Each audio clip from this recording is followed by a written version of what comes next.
Grand Rising, Elizabeth. Today is November the 15th, 2022. Thank you for joining us this morning. Today, our hosts are Mama Raziya and Deitra Covington. Enjoy.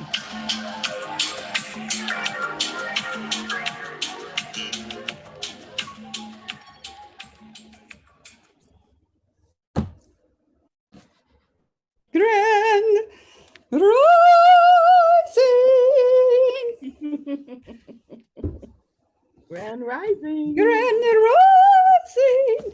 Grand Rising. Well, we're so happy today, Jacqueline, that you came back safely. Yes. Thank you. Me too. And Brother Ken, you said you in New Orleans? Is that where you live or you're No, visiting? just a business trip, business and visitation for a few days. Well, where's your home? It's been between Atlanta and Washington, D.C. And what I mean by that is for the last 4 years, since the end of 2017, it's been Washington, D.C. area, which is also where I went to high school. I lived in D.C. from 13 up until high school, went away for college, went back to DC and spent an engineering career in the DC area. And then in 96, from 80 to 96, I was in the DC Baltimore area. After that, I relocated to Atlanta, 96 until 2017. And then since 2017, again, I've been primarily back in DC, but once again, about to transition to be primarily based back in Atlanta. So I bounced between Atlanta and DC. Yeah, absolutely. Awesome. Yeah, family responsibilities called me back to DC for the last 4 years. I had one brother. I was blessed with one brother in life, and he was 7 years my senior. And it just came across some very tough health challenges. And he transitioned a year ago, September. I was his full-time caretaker while doing what I'm going to share with you all on this new day, and just God rest his soul. But I really had quite a joy and pleasure in serving my one brother in the way I was blessed to as a caretaker. And people say that's the biggest challenge you'll ever face. It's also the biggest gratification to me. Yeah. So, Yes. What a great perspective. That was wonderful. thank you. It's all yours, Deitra. Say it again. It's all yours. Oh, okay. All right. Well, I'm going to start with our reading this morning. We normally read from the African Goddess Rising Oracle. And this was started from another sister of ours, but I really enjoyed it, so I thought I would keep it going. Okay, so today's goddess is Sekhmet. I don't know if you can see that, but that's what she looks like. Right. Okay. So this is the goddess of wounded healers, and she is from Egypt, and she is in the temple of warriors, and she represents the element fire. Sekhmet is the fierce ancient Egyptian goddess of war, the sun and healing. She carries the life force in her palm with the power to create or destroy. Wonderful. Wow. Okay, her guidance is heal thyself. Everyone gets your best except you. You are a healer among your tribe. Stop putting your needs last. And the embodiment for her is, when did you decide to become a martyr? Take a breath. Wounded healers hold sadness, rage, and fears of brokenness. Being a warrior isn't a choice for our beloved foremothers. Well, let me say it again. Being a warrior wasn't a choice for our beloved foremothers. They did the best they could, but being a goddess warrior for us is knowing that we have the choice not to fight all the time. Deep dive questions. What are your swords? The weapons you use to fight. And what are your shields? The ways you defend yourself. Dare to lay the burdens down along with your swords and shields. The guidance declaration is, it is safe to put myself first. Wonderful. Oh my. Okay, and that's it. That's something to feed on early this morning. Yeah, I was thinking that it's so appropriate, especially just after what Baba Ken had just shared with us about what he did for his brother. Yes. And I was wondering if we as women and that feminine, mothering, nurturing spirit about us, how is that with our brothers? Because you're sharing that you had to do the same thing for your brothers and for your brother, and so how was that? Did you lose yourself in the midst of it? That is such a powerful question. Is that rhetorical, or are you waiting for a response? I'm waiting for a response. All right, beautiful. I'm waiting for a response too. Such a powerful question, and I've never. How many years did you do that for him? Okay. From 2017, from December 2017 until September of 2021.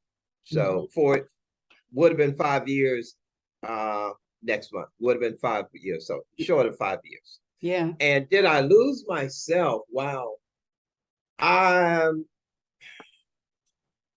Just on the spot, I'm going to say yes and no.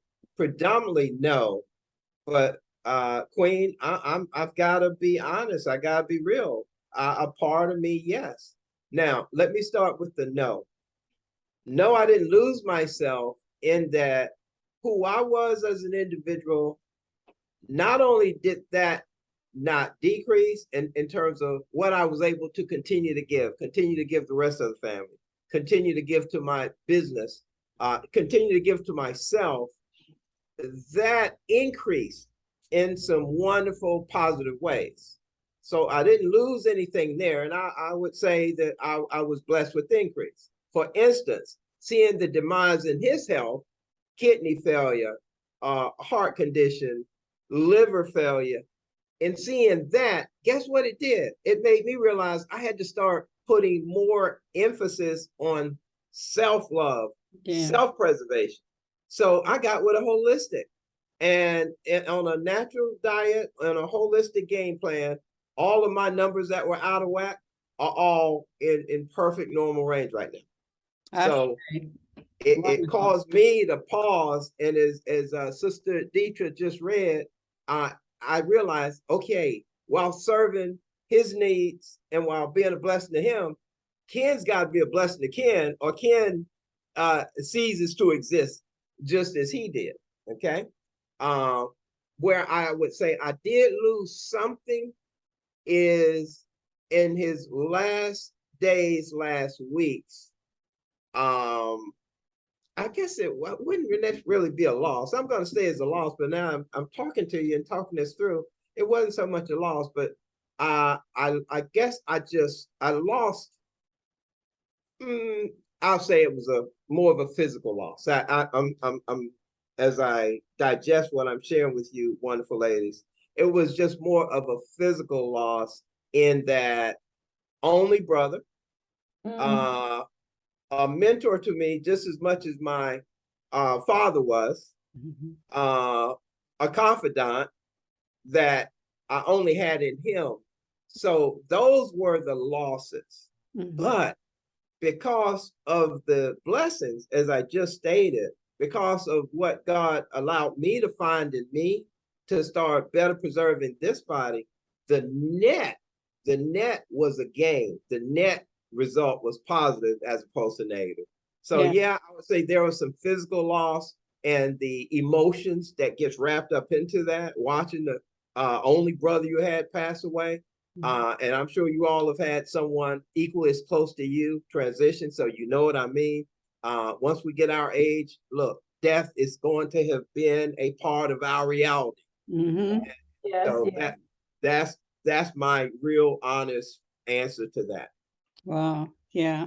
Yeah.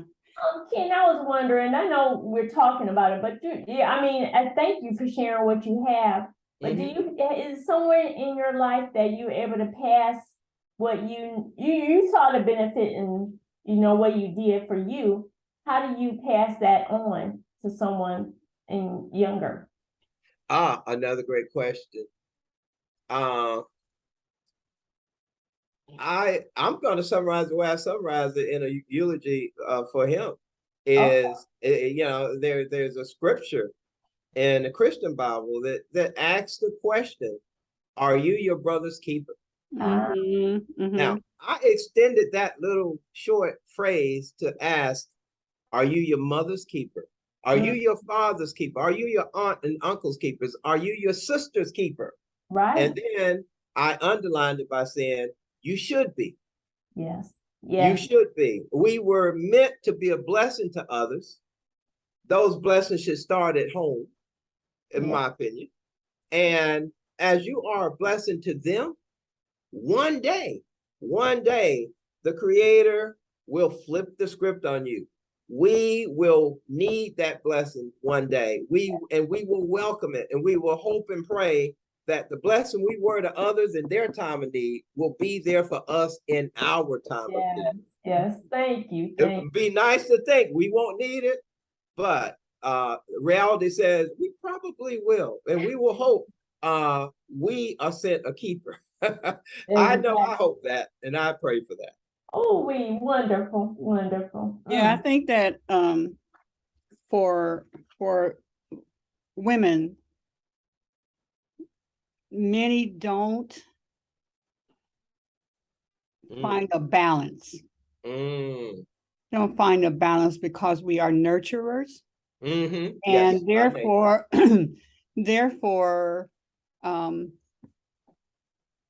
we tend not to we tend to open ourselves up to other illnesses because, like you said, as you were learning what to do for him holistically and stuff, you also took that upon yourself, you know, and many sisters won't ask for help.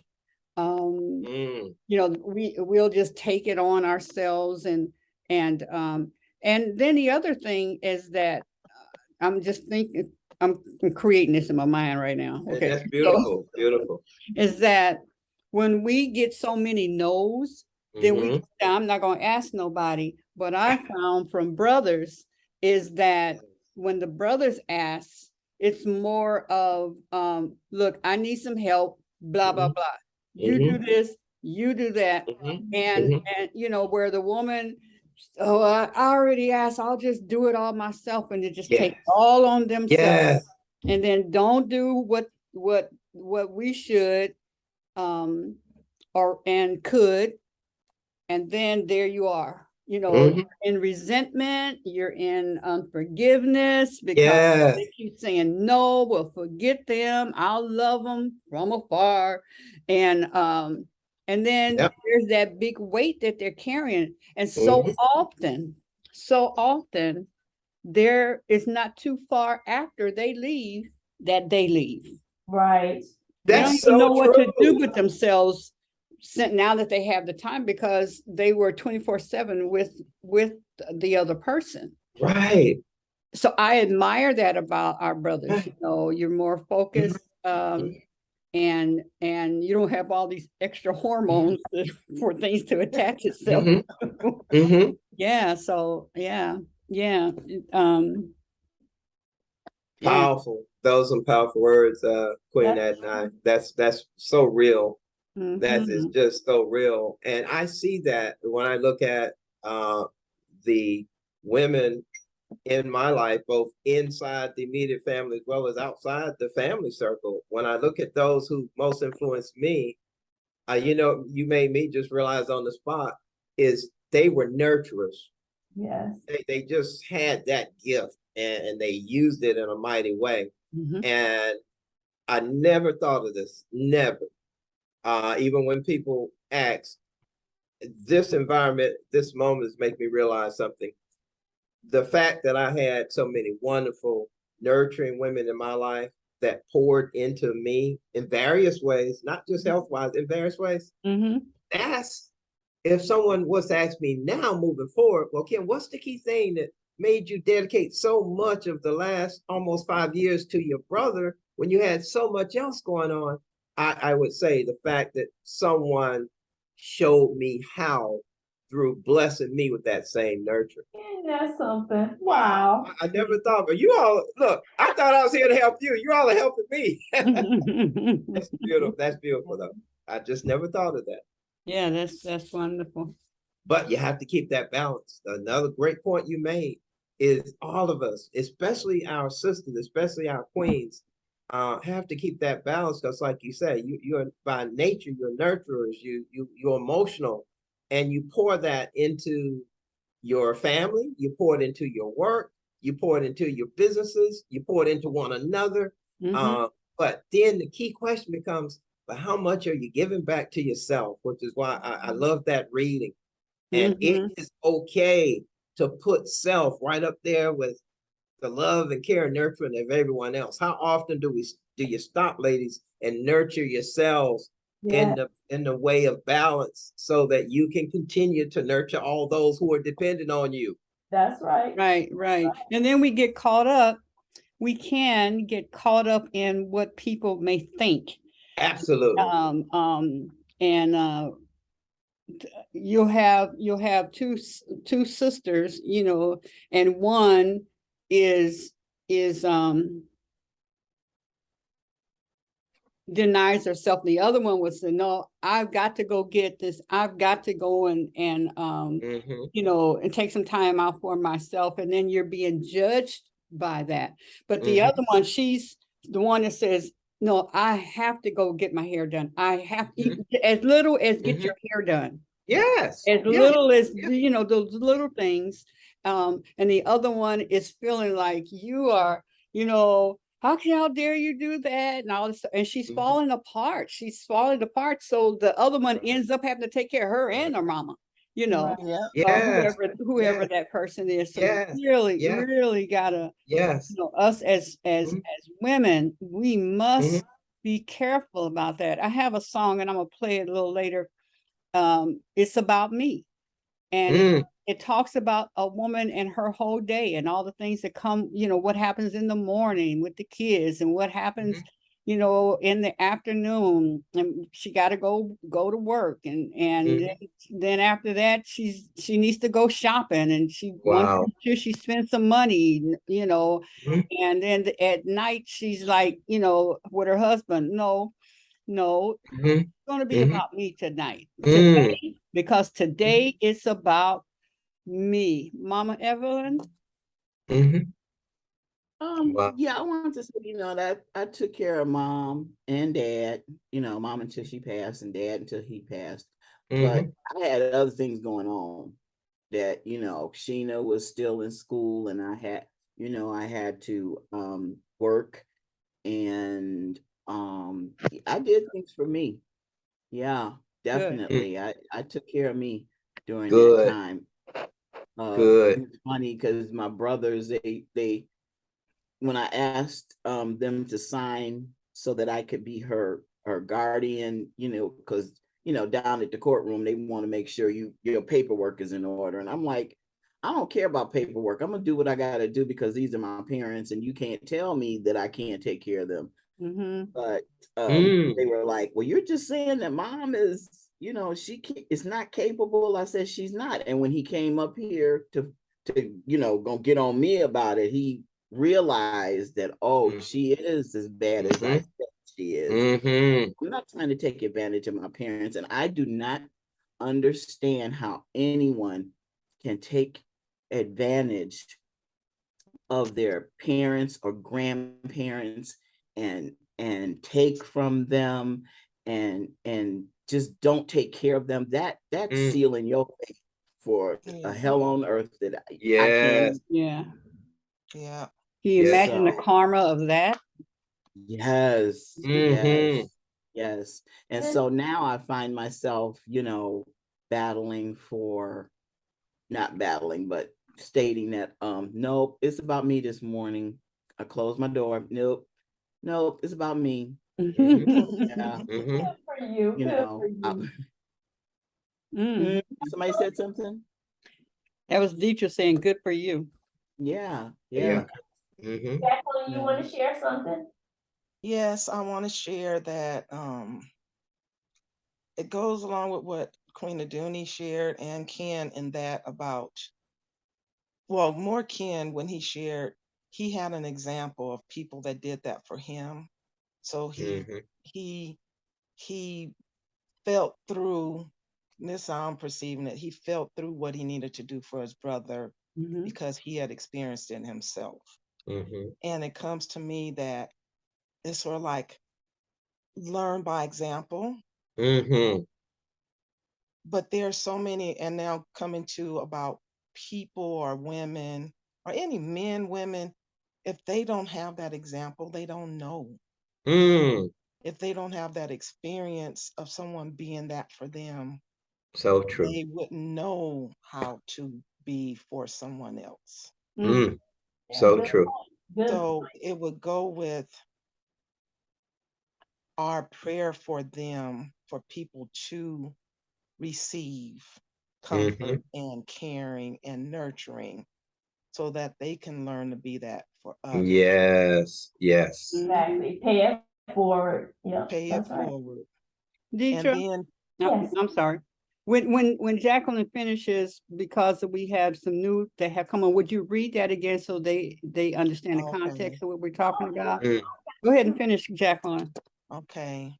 And then, to take it to share with you all what I'm going through. She's now 86 years old, Mm. but she moved with me for 3 years ago. She moved with me 3 years ago. And I'm not her caregiver. She takes care of herself. She can do for herself. But there are moments that I realized that she was starting to put more stuff on me because she just didn't want to do it. Mm. You know, I became her scheduler, her medical person. She'll hand me, even now, she'll hand me her prescription bottle. And I'm to a point now, it's like, what do you want me to do with that, Mom? I know what you want me to do with it, but I'm just Mhm. well, you understand them people better because they just confuse me. It's like, and then I would think, but up until you were 83, you were living by yourself and you were handling your stuff, Right. So for me, I'm I've had to um like kind of adjust Mhm. and find that balance because 4 months ago she slipped in the bathtub and broke her femur. Mhm. Mm. And then I truly became her caregiver, Mhm. you know, to where to have to cook dinner, she was able to get into the bathroom and do those things by herself, but still to be watchful over her that Yes. she didn't slip or whatever. Yeah, I So, definitely wish you strength with that, and huh? patience.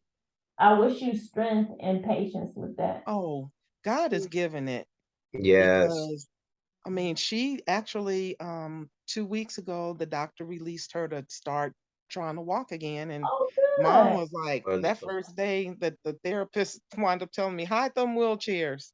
She don't Mm. need them, Yes. you All know. Yes. right. So my mom, she's an example for me of strength Mhm. Mhm. and an opportunity for me for patience too. Oh, good. Mhm. Oh, Good. wonderful. And you all Excellent. know I just got back from Jamaica Right. Mhm. That's and right. going on this trip, it was a girlfriend turned 60 that I've known since we lived in elementary school. Mhm. And that going on this trip was the first time I've done something just for me without other family members around. Because Oh, I'm the server type that always trying to, you know, do make sure everybody else is okay and, you know, cleaning up and getting, you know, but with this one, actually there's another friend of hers there that was very catering to Miss Janice. Mm. And I was like, I just sat back. It's like, you know what, Jackie, I like this. I say, I'm gonna start doing me some more trips Uh-huh. by myself. There you go. Just chill out, you know? Mhm. And I'm gonna do it too. I'm gonna do it. well, Mm. let's Yeah. Good for So you. what you're sharing to what you shared today, it reminded me that yes, while we help others, we also need to help ourselves. Because if we Amen. don't help ourselves, we can't help others. Amen. thank you. Amen. I want to say good morning to a few people that have joined us. Mama Juanita, Star, Miss Greetings, my loves. Greetings. Miss Lolly, and our birthday girl, Mama Razia. Mama Raziya, birthday today? Yeah. Wait a Yes. minute. Nope, All it's right. not birthday, it's Earth Earth Day. Day. Okay, Earth right. Day. Yes. Happy Earth Happy Day. Earth Day. Yes. Happy birthday. You Mama wanna- Razia, before you speak, Deitra, can you read that again so that we're all on the same Okay, mindset? I was reading from the African Goddess Rising Oracle cards. The one that we talked about this morning was segment. And guidance is heal thyself. Everyone gets your best except you. You are a healer among your tribe. Stop putting your needs last. When did you decide to become a martyr? Take a breath. Wounded healers hold sadness, rage, and fears of brokenness. Being a warrior wasn't a choice for our beloved foremothers. They did the best they could. But being a goddess warrior for us is knowing that we have the choice not to fight all the time. Deep dive questions. What are your swords? The weapons you use to fight. And what was your shield? What are your shields? The way you defend yourself. Dare to lay the burdens down along with your swords and shields. And the goddess declaration is, it is safe to put myself first. Okay, go ahead, Mama Raziya. You're on mute.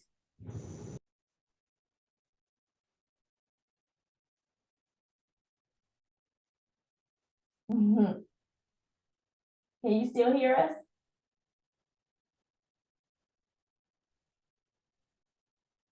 Mama Razia, are you unmute yourself? You can't hear. Now, There you go. There can we you? go. There you go. Uh-huh. My phone is funny. Now, for me, I'm pushing and it says mute. I had it on unmute prior, but anyway, it's something going on there. It's Mhm. good to see everyone, and it's good to be around for an 81st birthday. Mhm. Yeah, Amen. yeah. Yes. So I had a question here when Jacqueline was speaking. I have listened to different people who talk about wanting to be more helpful with their relatives, or people who feel concerned about whether they can do it, whether they have what it takes to be a true supporter of an elder. And wondered if Jacqueline had, or anyone has, suggestions as to how to help with that issue.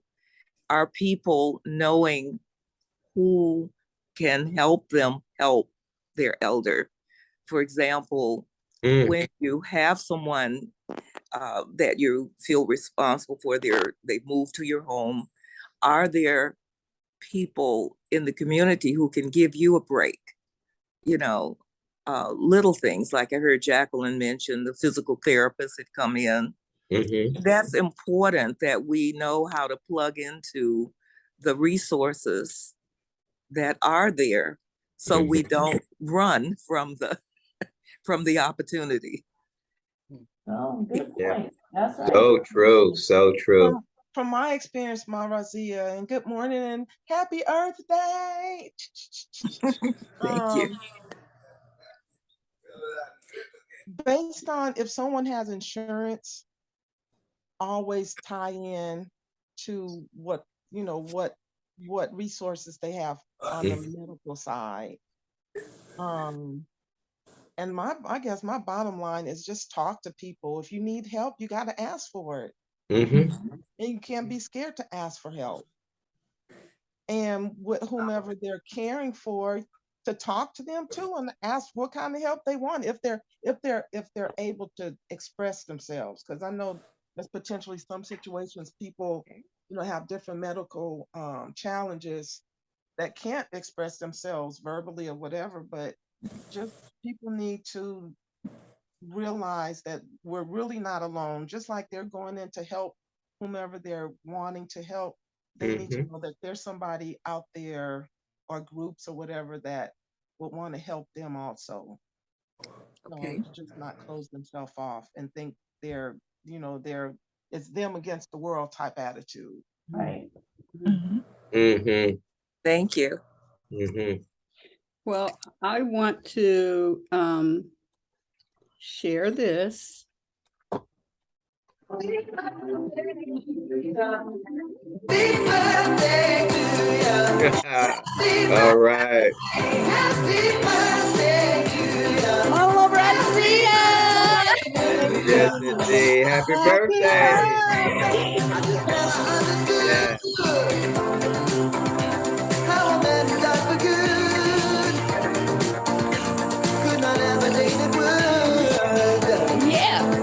He said, a sign or recognition, because it should never be. Just because some cannot see. We love you, Mama. I love you, Ma Raziya. Thank you. That day should make it become an illusion, and we all know every day that it's what life will bring. For in peace our hearts will sing. Thanks to Martin Luther King. Happy birthday to you. Happy birthday to you. Happy birthday. Happy birthday to Hey, you. to ya. Happy Happy birthday birthday to to you. ya. Happy Happy birthday. birthday. Why has there never been a holiday? Yeah. You deserve a holiday. Yes. Wow. Somebody has been talking.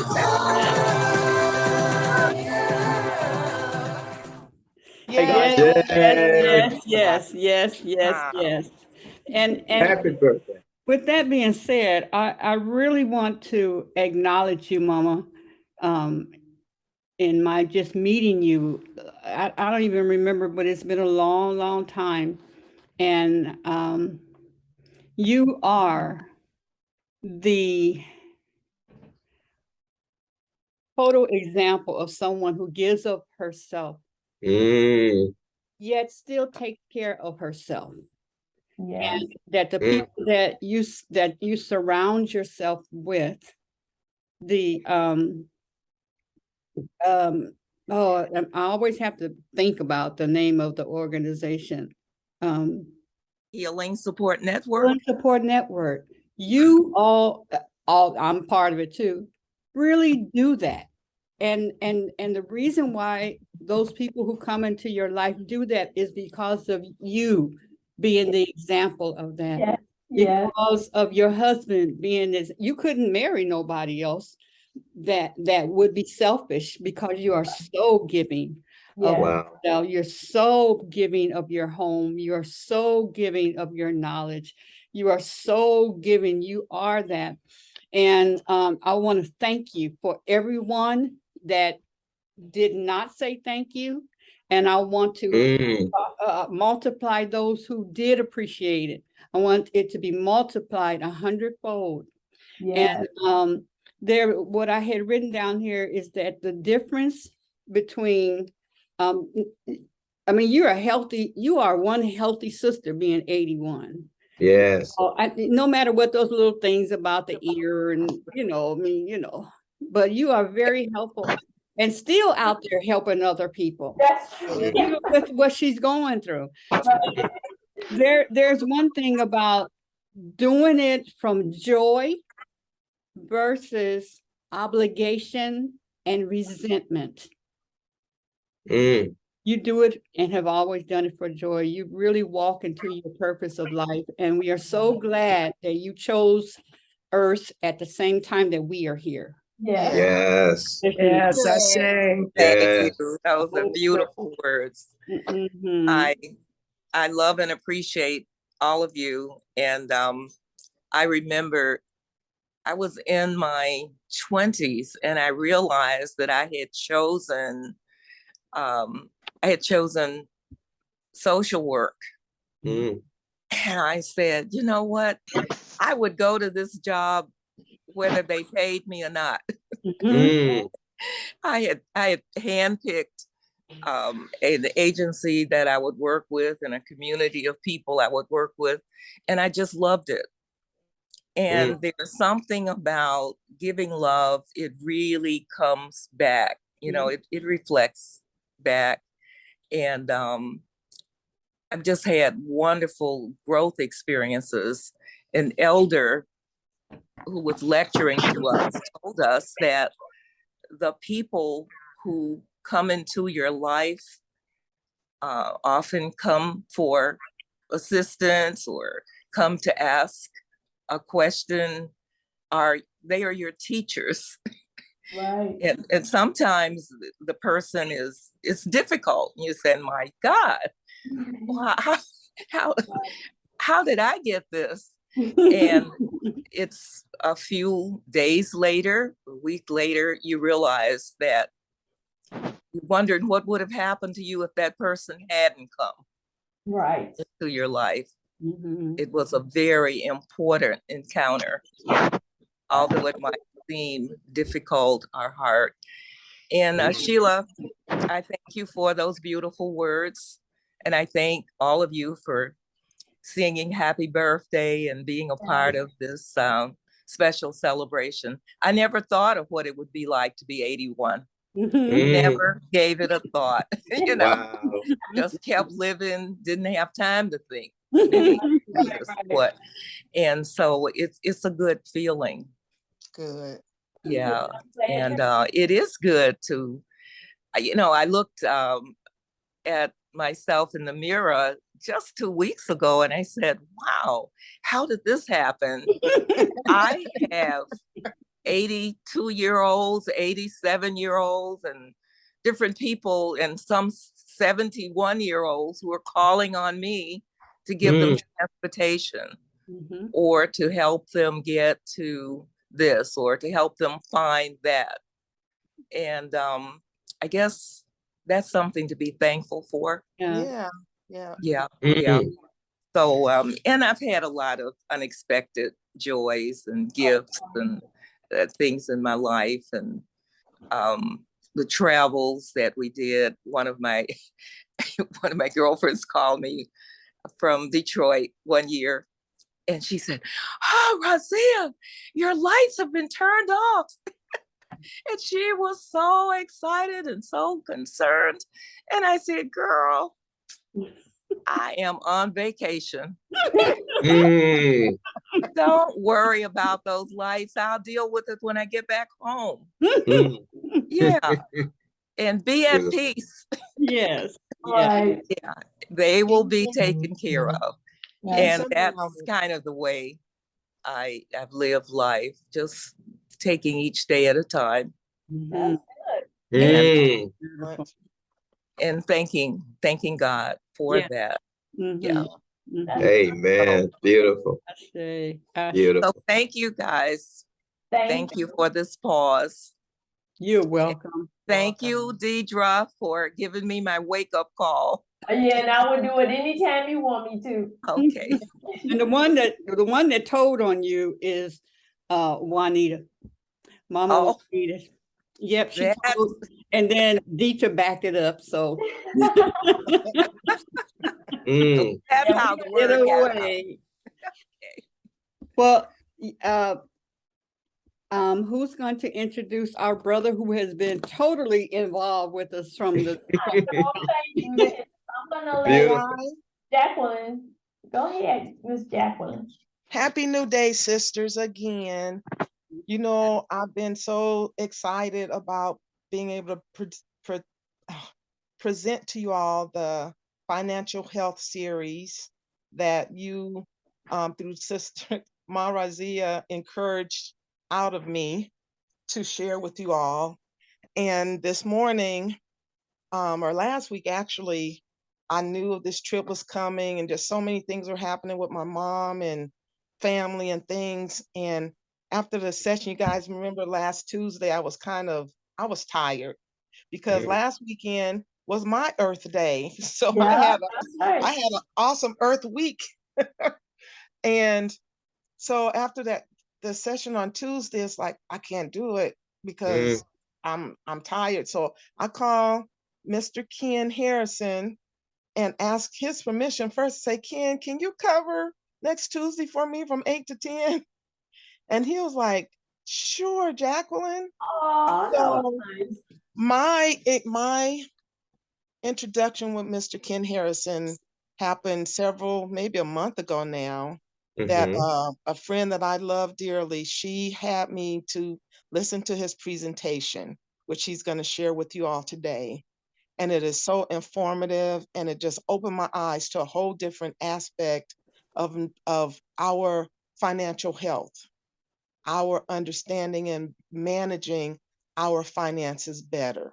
And you all know through my talks is just understand you don't know what you don't know, but when you know it, do something. Take those steps, take baby steps, but do something. And in asking Ken, I felt it fit into the big picture because yes, I'm sharing with you the simple part, the day-to-day aspect of managing your financial life, your financial health, so it can be less stressful for you going forward, both in your personal life and if you have businesses, which I believe all the sisters on this call have their businesses as well, either in conjunction to working full-time or just that's their business. That past that, Mr. Ken is going to open our eyes to the next level of managing our finances. Okay. So, Mr. Ken Harrison, present yourself, sir. Beautiful, wonderful, wonderful. Well, I tell you, I'm just gonna do my very best to keep this party going. Oh yeah, wonderful, wonderful. Great to be here on a loved one's Earth Day. Great to be here in all of your presence, and even greater that a new friend, a new business associate, in Jackie Jones saw enough in me to bring me into your midst. Yes. Because it's not what we say about ourselves. It's not just what we think of ourselves, which should be positive, but even more so is what are others saying about you? What do others see in you? Yes. And if they see the blessing you are just trying to live up to be, if they see that, ladies, then you are doing your job. You are living your purpose. Right. And continue to do that. So my purpose on this new day is to bless you all with some knowledge that was imparted into me. I'm going to go back real quick with a quick story, and it'll be my personal intro, and then I want to jump into some powerful information. And while I'm sharing this, would our hostess unlock the screen share? I need to bring something up, please. If you could unlock screen share to allow me to jump in with a screen. But while she's doing that, oh, let's see, it was 2014. The year, as they say, the year was 2014. June of 2014, I got a call that just became life-changing when some individuals involved in historic assets, some certain types of stocks, certain types of bonds, certain type of foreign currencies. They had millions and they were gathering billions, and they needed someone to represent this group of very large investors with all this foreign currency, with all these special types of bonds and other assets that need to be liquidated. And so I represented the group. I took on that representation as a private consultant. It took me to California. I thought it would be for 2 weeks, but the Heavenly Father had me on that journey for a year and a half. And during that year and a half is when what I'm about to share with you was poured into me. Mind you, prior to that year and a half, the face you're looking at was a design engineer. For those of you familiar with, of course, DOD, Department of Defense, and also familiar with NASA, I was an engineer, a rocket scientist with NASA and DOD from 1980 to 1996. And during those years, I was using my talents, my skills, my education to design satellite systems and space systems that a few may be still in orbit. Most of that is down today, but those things were put in space, as I say, to keep our free world free. Oh. And they're what NASA and DOD calls black projects, not because they had a black man on the team, but because those are the projects the rest of the world are not supposed to know about. So I can't say what they did, but these systems in space are truly, truly helped us keep the free world free. Okay. Oh, well, thank you. Absolutely. Absolutely. And so in that, I was blessed to meet the first African-American man to be a commander of a space shuttle. I had a chance to shake his hand, talk to him. The first Black female in space, Dr. Mae Jemison, had a chapter to meet her, and just a number of others. And it just gave me a whole new perspective on life in terms of being a young Black man in that arena, which was a predominantly European, predominantly white, predominantly prejudiced. Okay. I was always the only one in the design review. And if I was at the front of the room, you guess what they were thinking. Who is this Negro up here in the front of the room? And I'm a 4-star general, and I'm this and I'm that, and he's the one presenting, and he's the only one in the room. But it just made me stronger. You know what they say is, anything that doesn't destroy you makes you stronger. It just makes you stronger. So in 2014, when I got the call to head up this group of investors, I felt I've been given the strength and I've been given the preparation, even though I'd never done anything close to what they were asking me to do. Okay. But I remember seeing a little clip that what's his name? Steve Harvey did a little clip. Sometimes, folks, you just gotta step off the cliff and realize that on the way down, God will give you wings. Yes. As I jumped into that, I developed the wings to soar through that challenge, through that appointment. And part of that appointment was to help those investors be ready to receive millions of dollars that they had never had before. So I'm working with people, average incomes, whose bank accounts probably look average to the millionaires and billionaires of the world, looked average to government agencies who watch the flow of money across America. And some of these very same government representatives said, well, Mr. Harrison, you're representing a group of people we understand who are about to receive millions of dollars on US territory. How are you preparing them to receive this new wealth, this windfall profit that they're about to come into? And we say, you look like everything you guys doing are legit and legal. So we're not here to shut you down, but we're here to find out what's your method of helping them receive this money. And I said, well, I'm going to show them how to receive it in their bank account. And they looked at me and said, no, that won't work. They say, look, we are the protectors of the United States in a similar way that you used to protect us.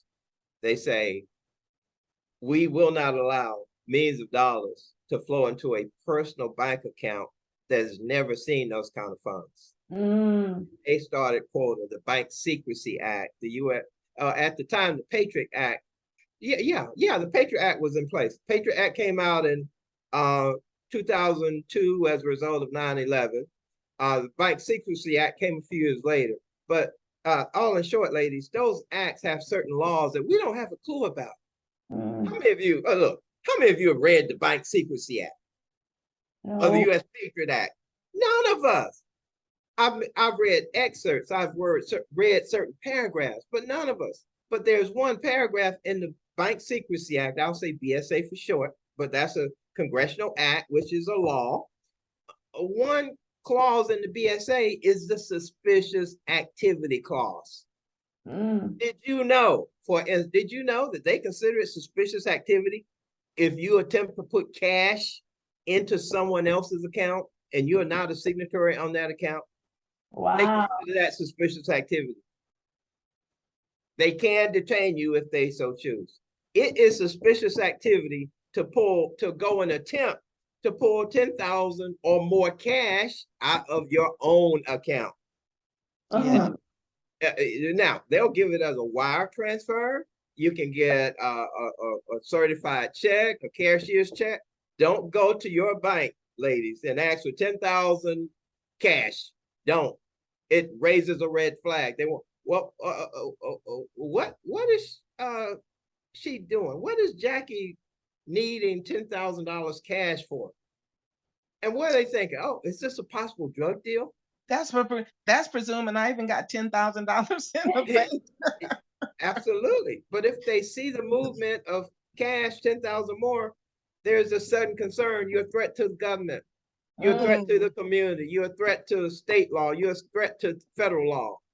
It's just it's a presumption based on government's experience with people who do negative things. But guess what? The majority of us are not criminals. The majority of us are not terrorists. The majority of us did not attack the Capitol on January 6th. That's right. And had no interest, no desire to do so, no desire to overthrow this U.S. government. But they have created this facade that we're all a threat. So the laws reflect trying to alleviate the threat before it causes an action. But they're directing it to the wrong people. So asset protection is what I teach and preach today, because from 2014 till 2016, I had to dig into asset protection. How was I going to help these 54 clients who were all about to become millionaires for the first time? How was I going to show them how to receive assets if they weren't prepared? And then I wasn't prepared to educate them on that subject.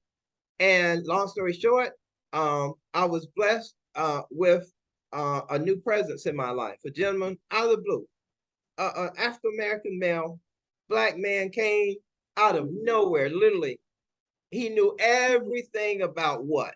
He knew everything about private trust under U.S. common law. And guess what those authorities had just told me I had to figure out? They said, Mr. Harrison, you need to figure out how to teach your people how to live through a trust. And through a trust, we will allow them to receive this money unattached, unencumbered. We will not touch it. We will not freeze it. But if you dare tell them to try to receive this into their Bank of America account or their Wells Fargo account in their name, we promise you, those agents said, we promise you, we will freeze it. And it could be years before they spend a single penny. Wow. Wow. And I took it serious because these are government representatives, just like I used to be. Okay, I walked away from DOD and NASA in for good, November of '96, for good. And so I had been an independent private consultant, self-employed for many years, but I still respected the fact that when I was employed similar to them with what we call the alphabet agencies, I had to take that position very seriously, and I knew they took theirs very seriously. So I took to heart what they were saying. So fast forward, I'm teaching asset protection. Fast forward, I'm teaching asset protection as it primarily relates to a trust structure, but the trust structure also relates back to your business structure. the trust and business structures also relate back to the family structure, which Yes. all relates back to how are we preserving our family, our income, how are we managing our finances, how are we teaching our children how to manage those finances? What's our protective mechanisms that we've put in place? Have we even considered it? Most of us, we really haven't considered it. So when we talk about asset protection, it goes hand in hand with estate planning. The vast majority of Americans, and that's not just Black Americans or African Americans, the vast majority of Americans, period, less than 21% of us have a true estate plan.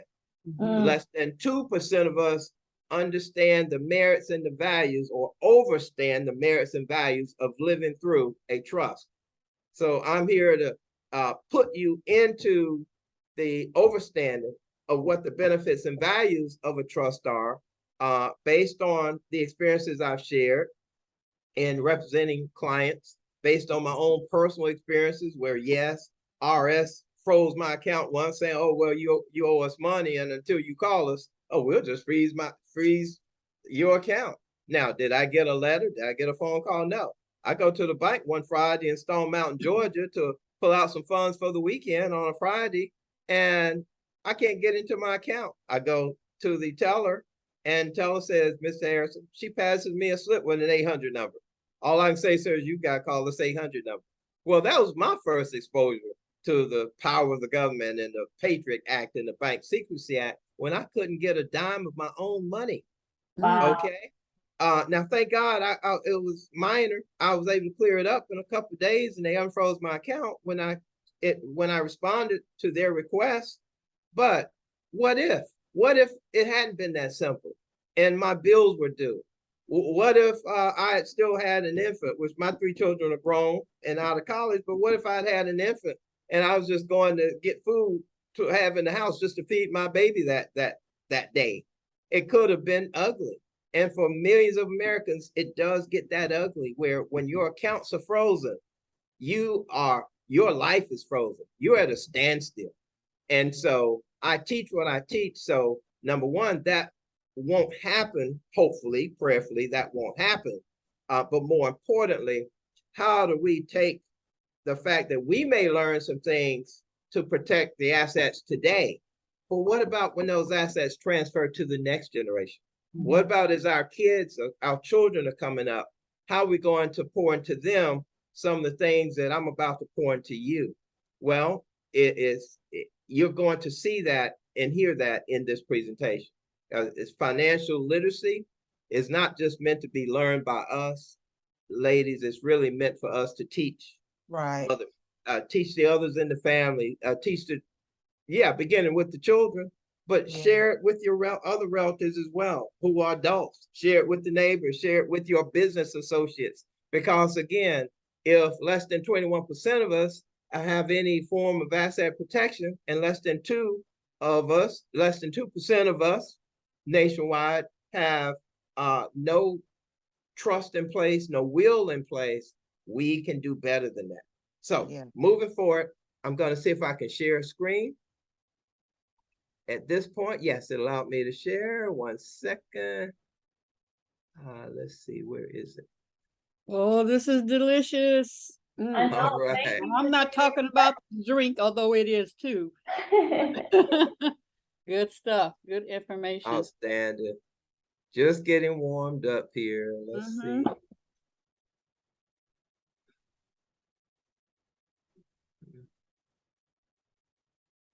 Okay. Are you all seeing my screen at all? Yes. Yes. Okay. All right. Now I just got to get the document up. My offer still stands, Ken. Your offer. Okay. You don't have to be anything major, just something simple. All right. I hear you. Okay. Now, you see a screen, asset protection, introduction to the private family trust. Folks, what I'm about to do is give you a deep dive into a world that, as I just said in my intro of myself, I was introduced to in 2014, and by the end of 2016, I'd helped my first, so about 60 clients establish a private trust. And in the exact same way I assisted them, I'm about to assist you all as well. So I am going to stop my video because I really want your eyeballs and your mind and your thoughts to be focused on the screen rather than on me. And I will come back on momentarily. But let's do a deep dive into something we were intentionally, let me say this clearly, we were intentionally meant to know nothing about. That is the world of a trust. We were not meant to know what I'm sharing. Why? Simple. It was created by the wealthy for the wealthy. It wasn't meant for us. A few hundred years ago in Europe, they established a system of how to pretty much, quote unquote, perfectly protect their assets. Okay. And they brought that to the shores of North America when they began their colonialization and takeover of lands in North America from the indigenous people who were already here. They didn't discover anything. They just came and took what already belonged to someone else. Okay.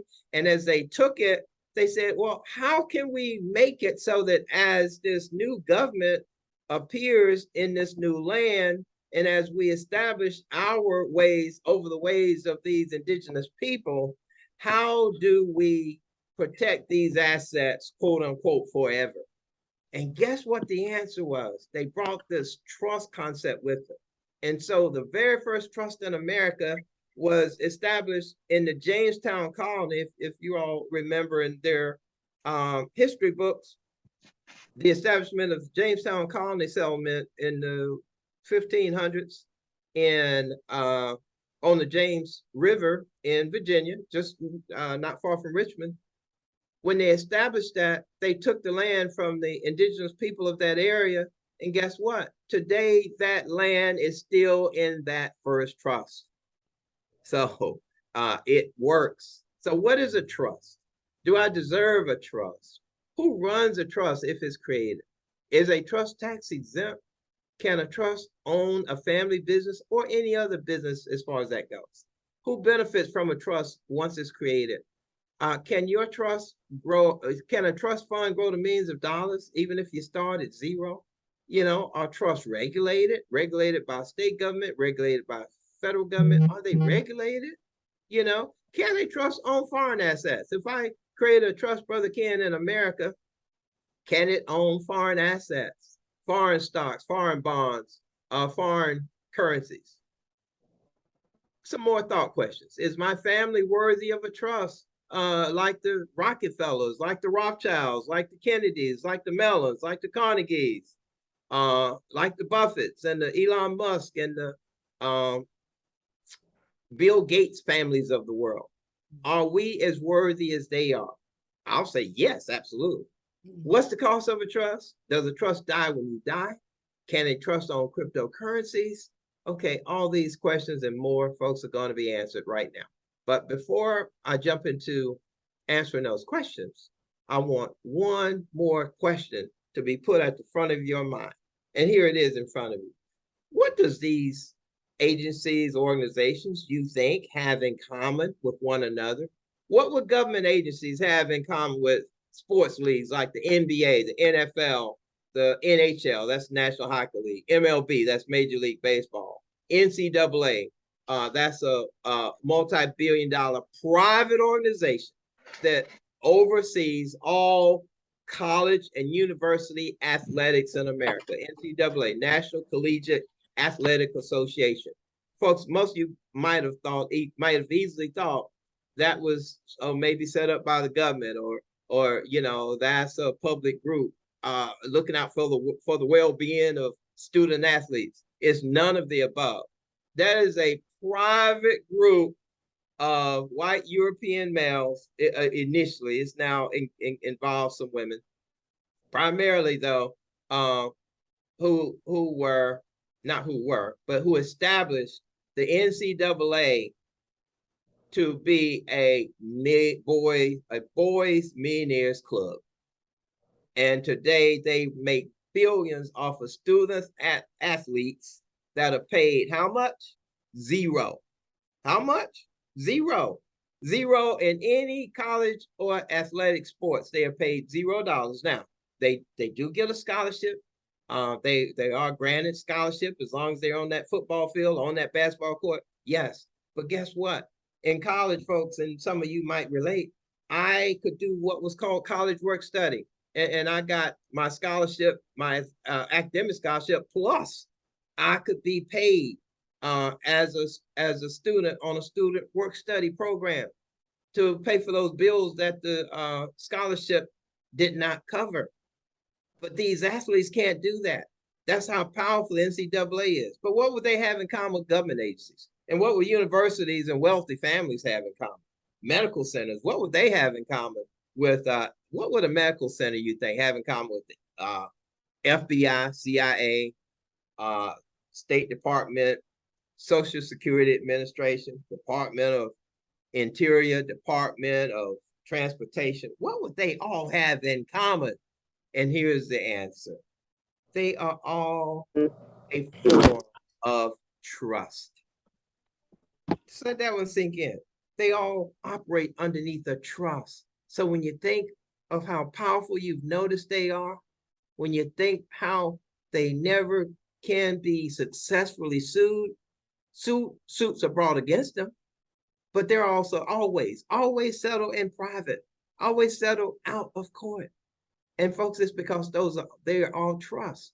Now, what is a trust that could make it that powerful to where they've got all these protections, they've got all these powers, and they can have authority over people and not even have to pay them to do the things they do on behalf of the trust? Well, the trust, folks, is by definition is a relationship. It's not a person. And so unlike a person, a trust can't be vetted by the government. A trust can't be sued. A trust can't lose anything in probate court. People can, a trust can't. Why? It's a relationship. Specifically, as you see in front of you, the trust is a relationship created when a person known as a settlor has various assets that they desire to appoint someone else to manage. And that second party becomes people known as trustees.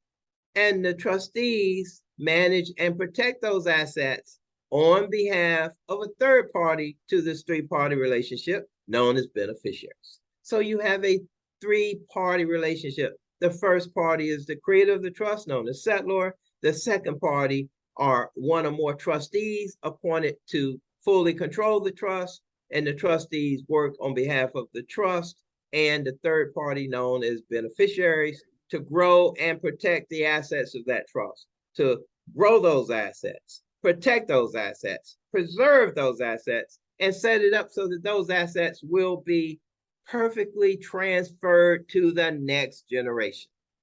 So a trust, in saying that, becomes the foundation of creating something known as generational wealth. And just along with us knowing very little about a trust, we know just as little about how to really incorporate and manifest generational wealth into our family tree. Okay.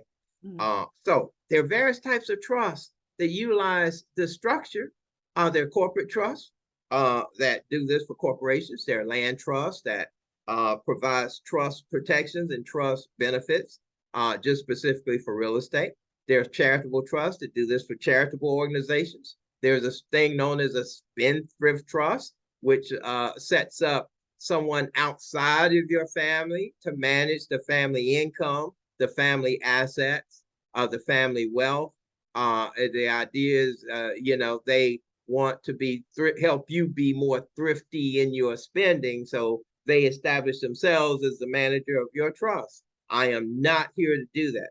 First and foremost, I educate. Secondly, for those who want to receive the education and put it to work for them, I then assist them in creating a private family trust that I teach the family, beginning with you all as the heads of that trust, as the heads of that family. I teach you all how to run your own trust, generationally speaking, as opposed to me establishing myself in control of your family income, your family assets. I don't recommend a spendthrift trust unless it's a unique situation where family really needs that type of service. Brother Ken, but yes, I yes. think if you go up to view at the top, I think it's going to help to have a full view of the screen versus all of the information at the top.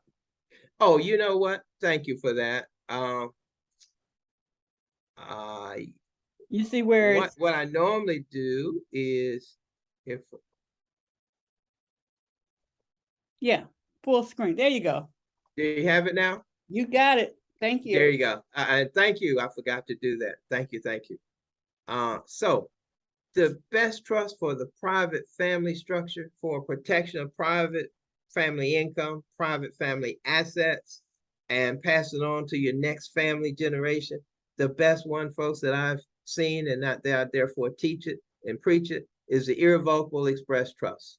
This is a 99-year generational trust created under U.S. common law. Why U.S. common law, Ken, as opposed to state law? Well, first of all, I'm not an attorney. Yes, in my master's work, I took some law courses at George Washington University, downtown Washington, D.C., but in preparation for what I do today. Now, I didn't know I was being prepared for this, but God knew. But I took those courses not to become an attorney, but just, again, to be prepared for what I do today.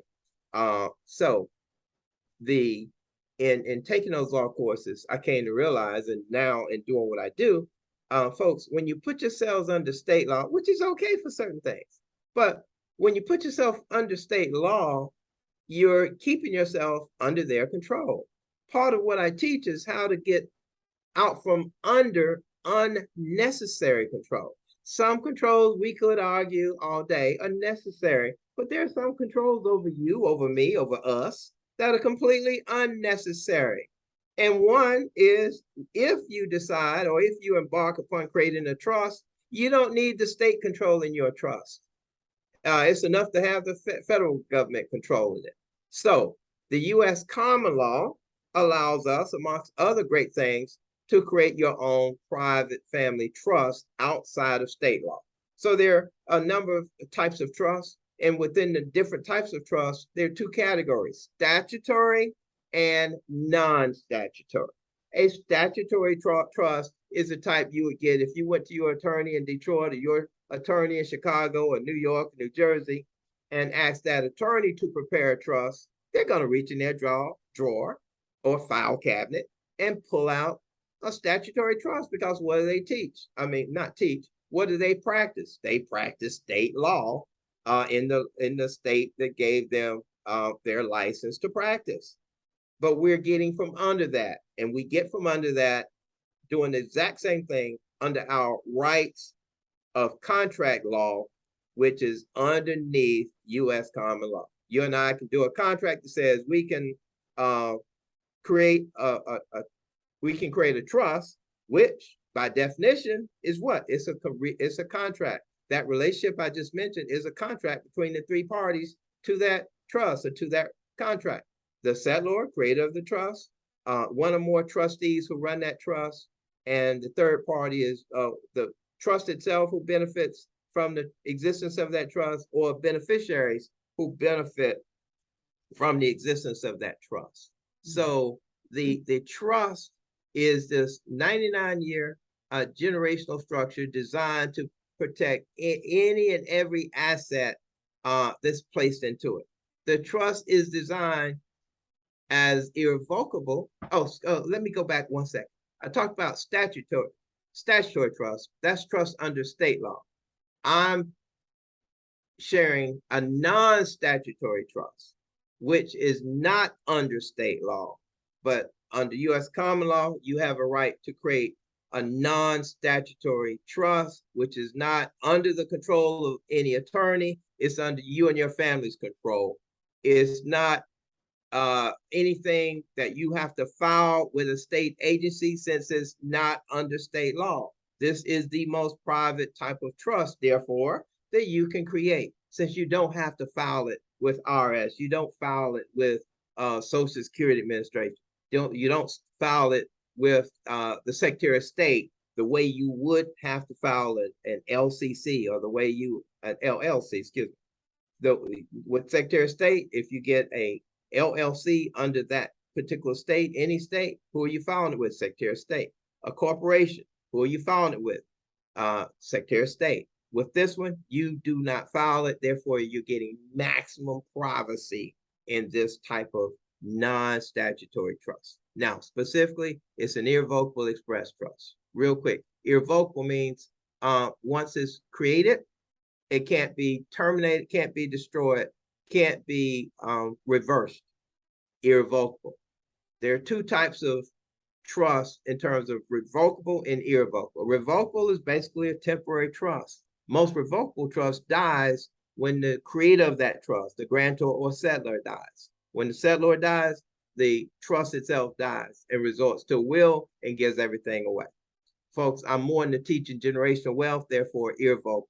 Express, the term express simply says this particular type of trust allows you to express your wishes and your desires as to how you want your assets managed, how you want your assets protected, how you want them invested.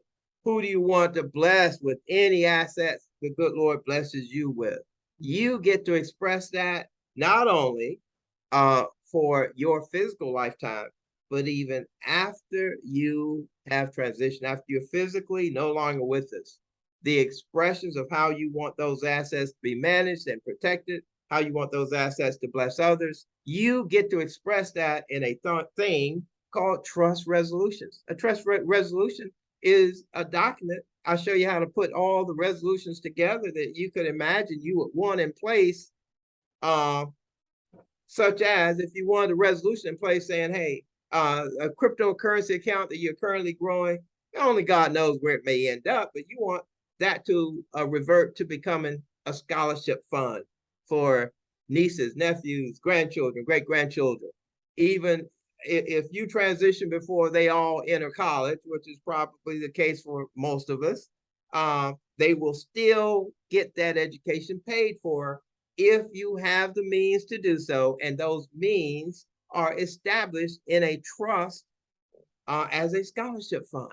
Or maybe you say, wait, I know all my grandchildren, great-grandchildren won't necessarily want to run off to college, but for those who want to establish a business, a family-run business, hey, let's set it up so they could get the first $10,000, $20,000, $30,000 seed capital. And as they establish that business, we just allow them to pay it back into the trust so we can have it available to pay for it to the next grandchild that may want to do the same thing. See, you get to express all of those things that may not be executed while you're still with us, but they will get executed because A, you're going to have surviving trustees to continue to run that trust when you transition, and then B, under trust law, your surviving trustees must follow those resolutions to the letter of the law.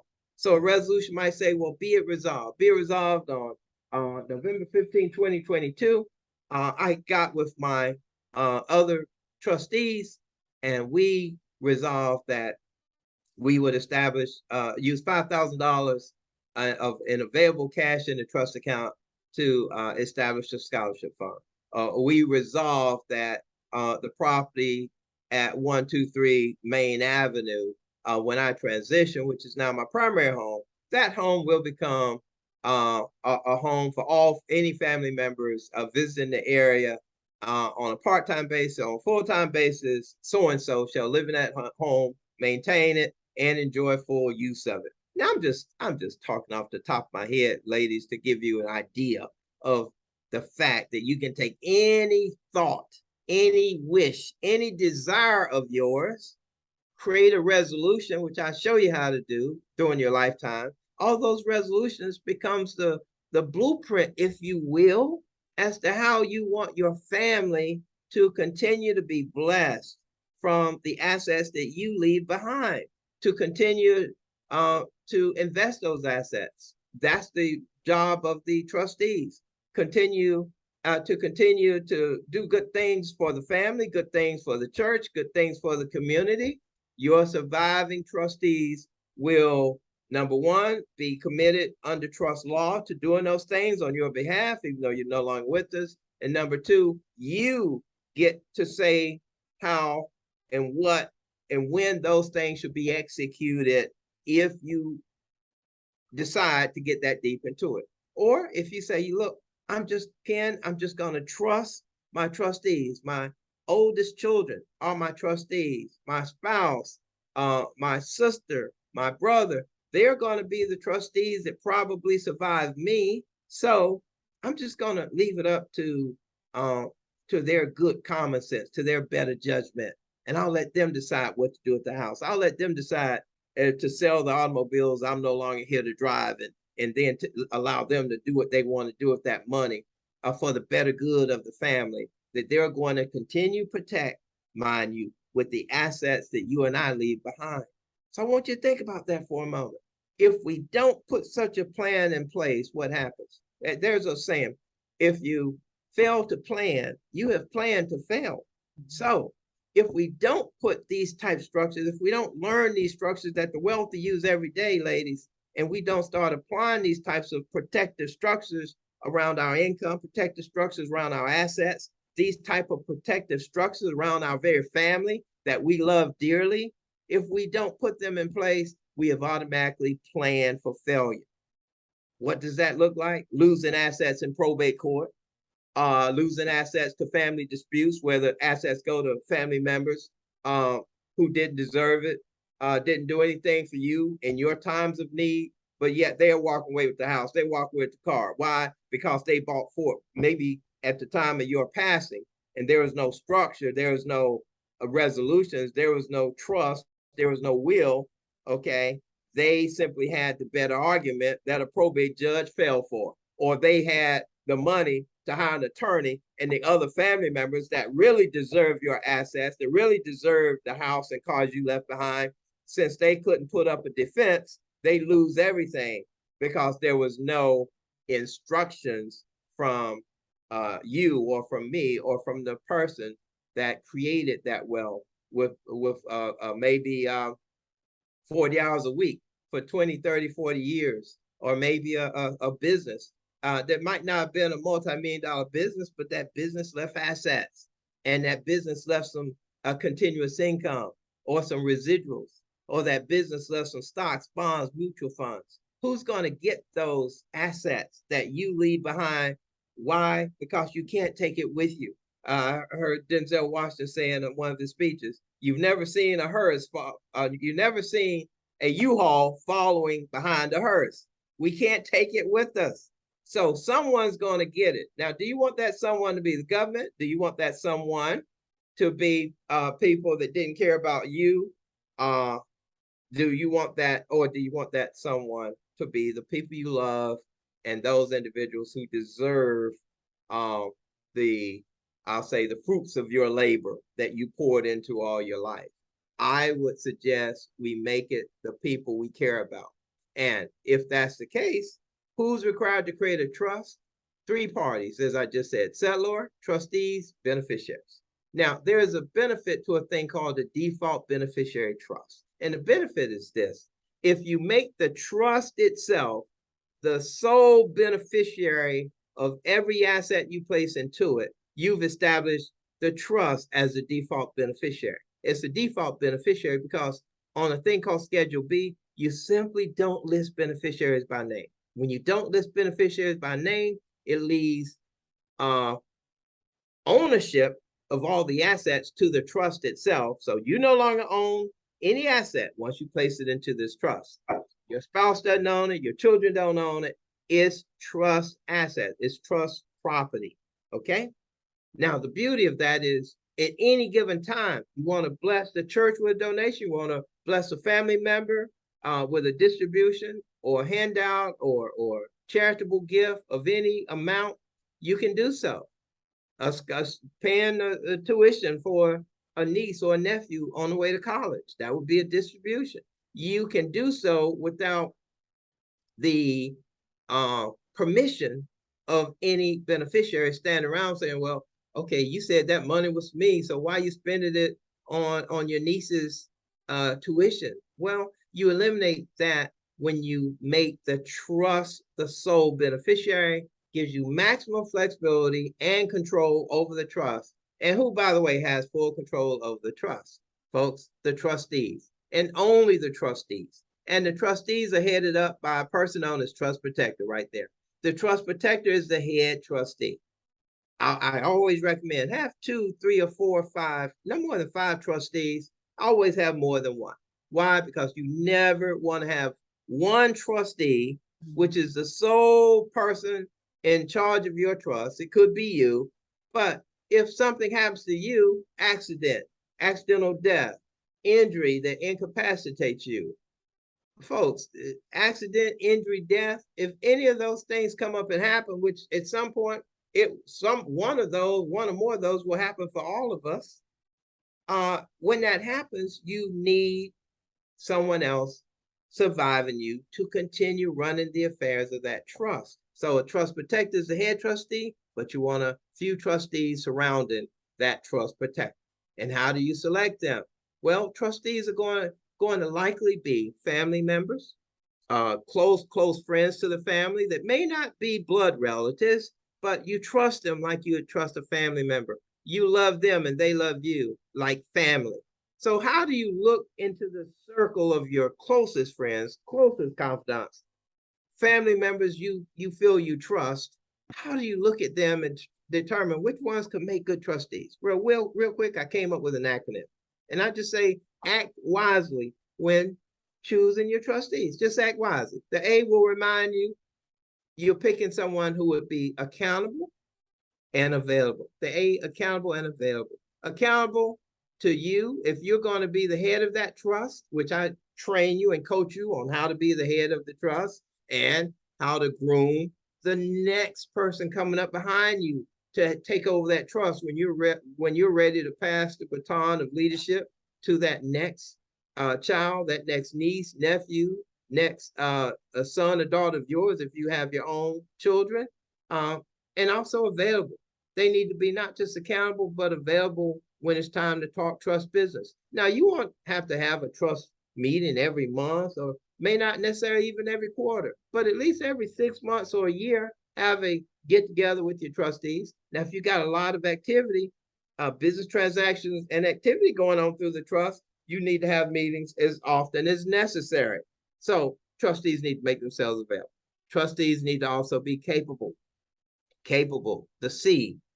Capable of what? Well, capable of helping you just make good, wise, smart decisions when it comes to managing the trust, advancing the wealth of the trust, protecting the assets in the trust. Just a good business sense without necessarily having to be an expert in anything. They don't have to be an attorney, don't have to be an accountant, don't have to be an expert in crypto if you want to look at buying crypto, don't have to be an expert in real estate with but you may consider investing in real estate. That's a good investment, solid investment.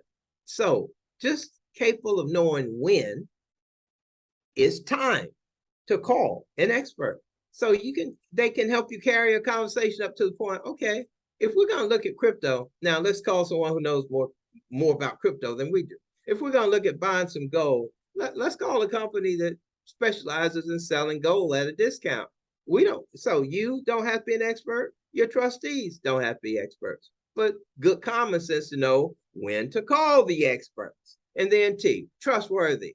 Folks, you must be able to trust your trustees to carry out your wishes and desires, working side by side with you during your physical life.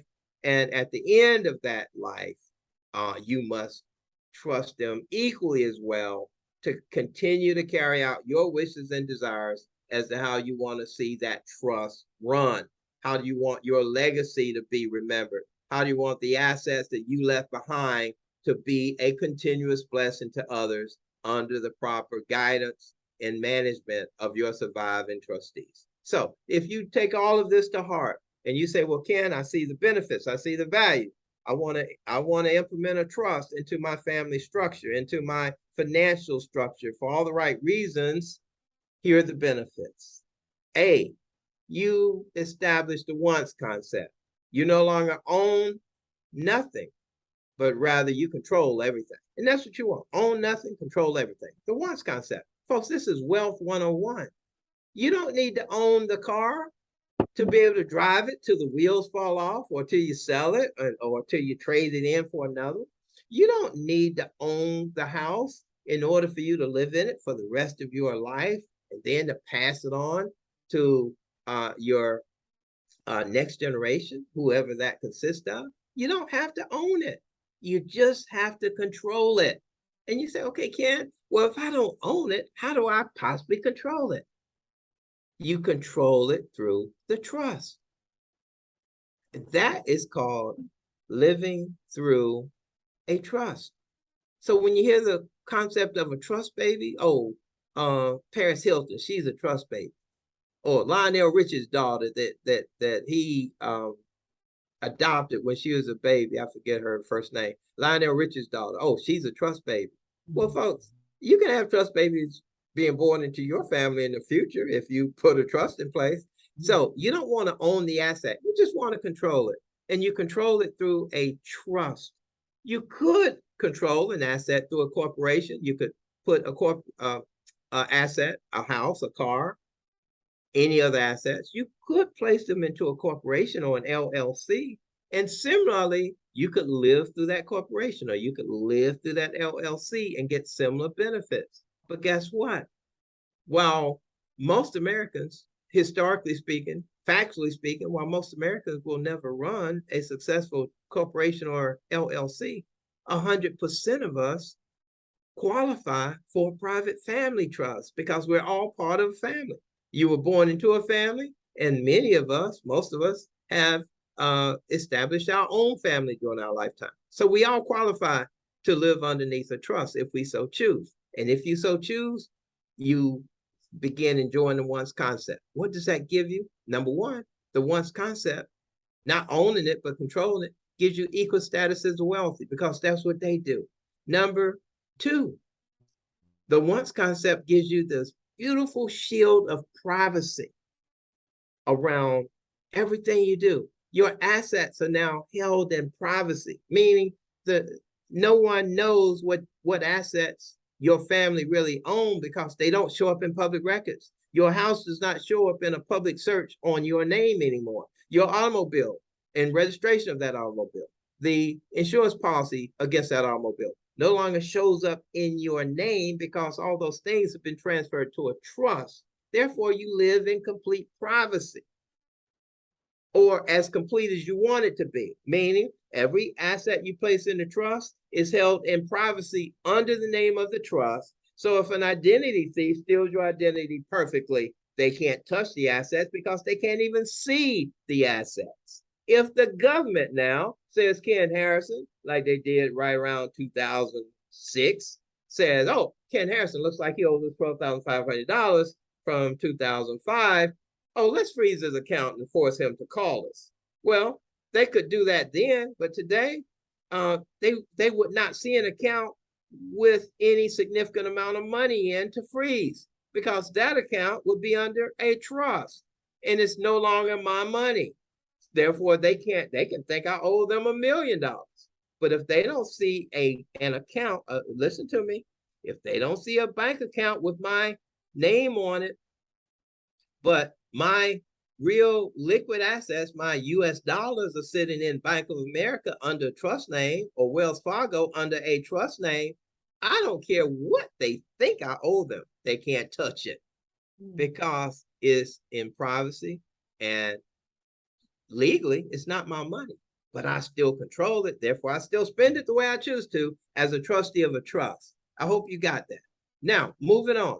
Another great benefit of living through a trust is this beautiful limitation of liability and lawsuits against your family. You're going to limit liability and lawsuits against the family because in the same way that your LLCs and corporations absorbs any legal attacks against you personally, in the same way that your LLC and your corporations buffers you from legal attacks and litigation coming from the business, Well, your trust is going to protect you from any attacks, any liability arguments, any disputes against you, whether from the government or private citizens.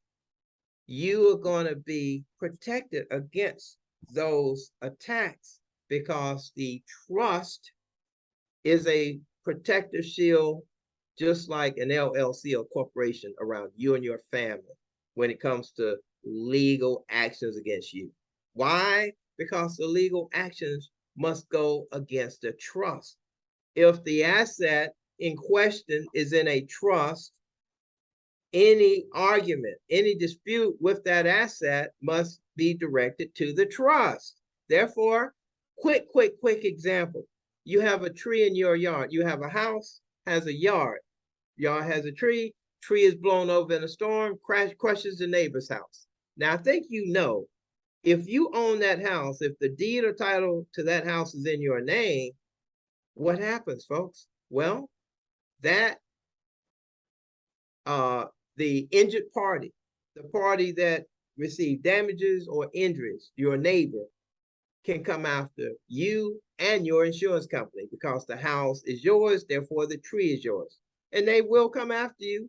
But if that same house is owned by a trust, guess what? The tree is also technically owned by the trust. So you're out of it. You cannot be sued for an act of nature or an act of God.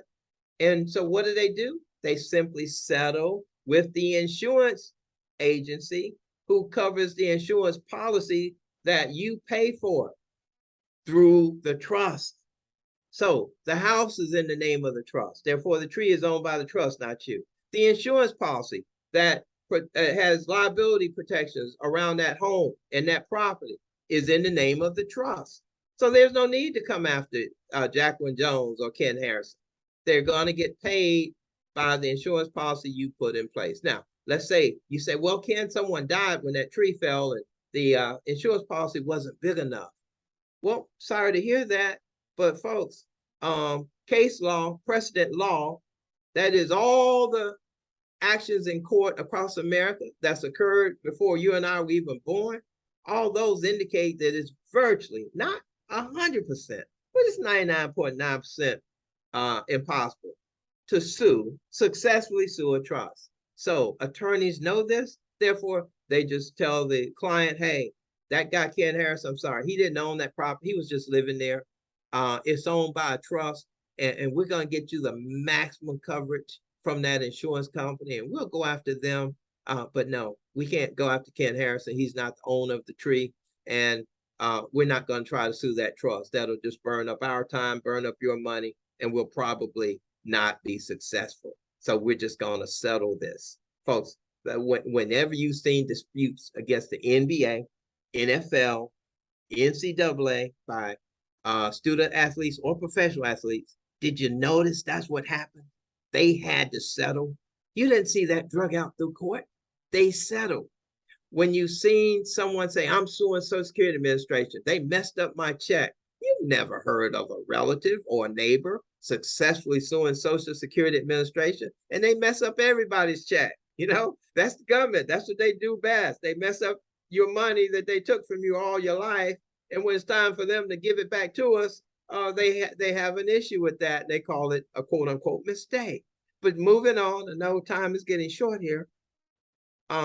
Limitation of liability, limitation of taxation, elimination of probate court risk, and back to taxes. Folks, did you have any clue to know that mostly all taxes are reduced against you if you properly live through a trust? And some taxes are completely eliminated. Inheritance taxes, eliminated. Property transfer taxes, eliminated if you properly structure yourself underneath a trust. But you're going to pay those taxes if you're not properly situated underneath trust protection. Not saying it's fair, I'm just saying that's the law. And then the elimination of probate court risk. You can't lose any assets in probate court when you pass away, because if the assets have been properly transferred to the trust, they're not in your name. So you can't lose something that's not in your name ever to a probate court judge. G, protection of family assets and income. And part of the reason you're protecting your assets and income better is because you're going to minimize those family disputes that arise that could take those assets from the loved ones that you intended those assets to go to and be a blessing to. So you can minimize or completely eliminate the disputes before they arise, okay? Because you have instructions saying who's going to benefit from the house, how that house will continue to be a wealth vehicle for the family, or how the crypto or the bank accounts or the stocks, the bonds, the mutual funds, the business. If you pass away, God forbid, any of us should pass in the next 24, 48 hours. But if you are a business owner and that was the will of our Heavenly Father, well, who would get that business? Who would step in and continue running that business? If you don't have that planned, if you don't have that in place, all I'm suggesting is we could set that up through the trust, and you would know firmly, you would know with confidence how that business will continue to run successfully through your surviving trustees. Should something unexpected occur, and you don't have that plan in place, okay? And the family disputes that would come up over that business. Well, Ken didn't say who should take over the business or who should get the 12,000 a month coming from that business. So, hey, I'm going to step in and take it. And then another family member, no, I want it. And there's a big fight. We can eliminate all of those disputes. And then you get better protection of insurance death benefits if you learn to leave insurance policies or the benefits from insurance policies in the trust instead of to individuals. Now, individuals can still be blessed with a financial contribution from a life insurance benefit.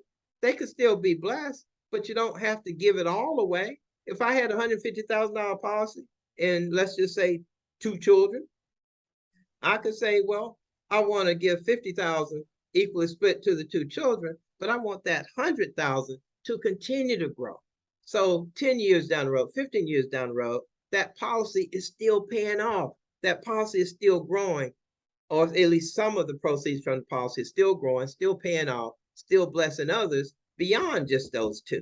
So yeah, I could be a blessing to those 2 at the time of my death, but isn't it better to say, well, let's leave the majority of it in a situation where it can continue to grow and continue to be a blessing. That's how we do, that's how we can better manage the benefits of any type of insurance policy through a trust as opposed to giving it all away. And last but not least, folks, when you look at a trust, it's a great foundation for creating generational wealth and leaving your legacy intact. So if you say, well, Ken, I want to leave a legacy of education. Well, yeah, you would probably take something out of your assets that you leave behind and have the trustees liquidated to turn into a scholarship fund. If you wanted your legacy to be an advocate for the arts, you might want to create a situation where something in your asset base goes towards a donation to the community fine arts association or your favorite African-American art museum or something of that nature, okay? And I want to hit this one because earlier, the subject of qualifying for any type of nursing home care, assisted living care, elderly care. I forget the point that was made, but I wanted to hit this one as a result of the comment that was made because folks, when we talk about being a caregiver, for instance, I didn't do this, but I found out later, if you properly register yourself with the right agency, they will pay you for being a caregiver for your own loved ones. Even if you're caregiving in their house or in your house, you can get paid just like an outside agency would get paid. Well, how do you qualify those types of, how do you best qualify? Well, get assets out of your name, period. How do you qualify? Get your assets out of your name, meaning place them in a trust, for instance. And now, if you come to a point of need in your life for the government to step in and pay back some of your tax dollars towards your assisted living care, nursing care, elderly care, Meals on Wheels, whatever it is, whatever government program is out there at our time of need, number one, we've already paid for it. All our life, we paid taxes. So number one, we paid for it. Number two, we deserve to get some of that back at our time of need. And guess what? Folks, this is not based on income.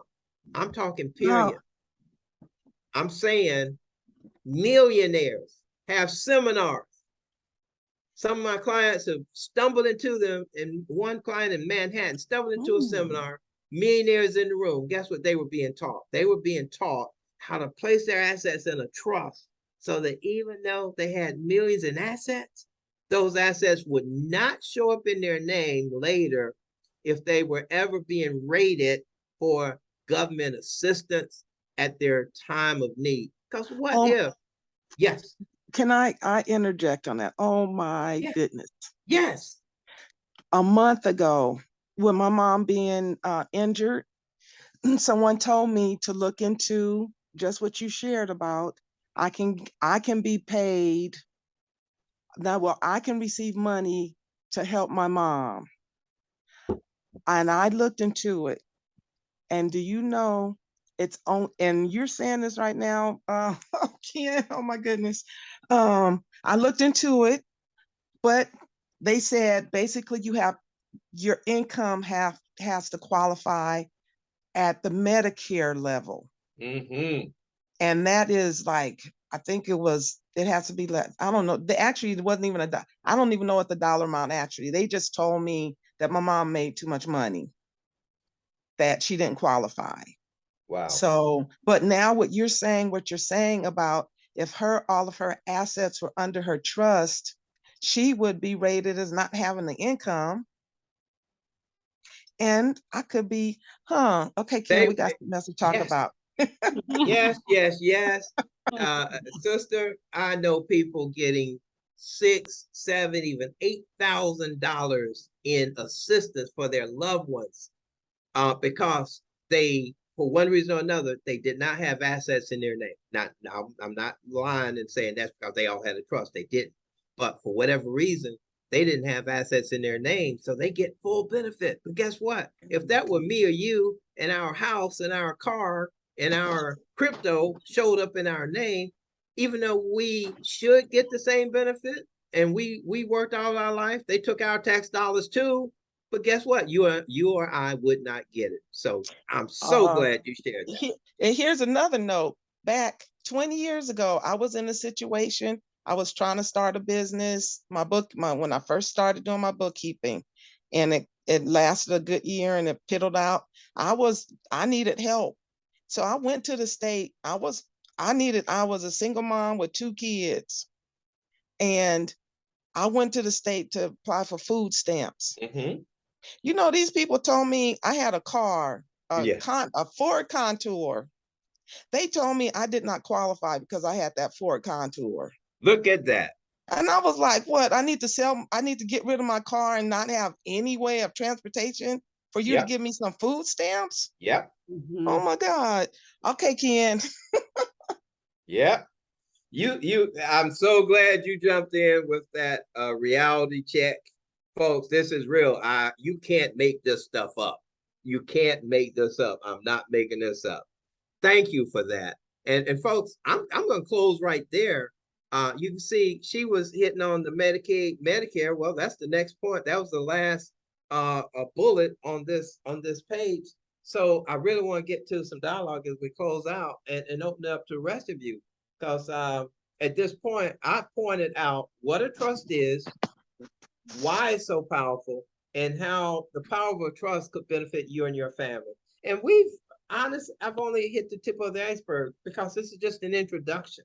But hopefully I've got your creative juices flowing as it relates to using a trust for maximum asset protection.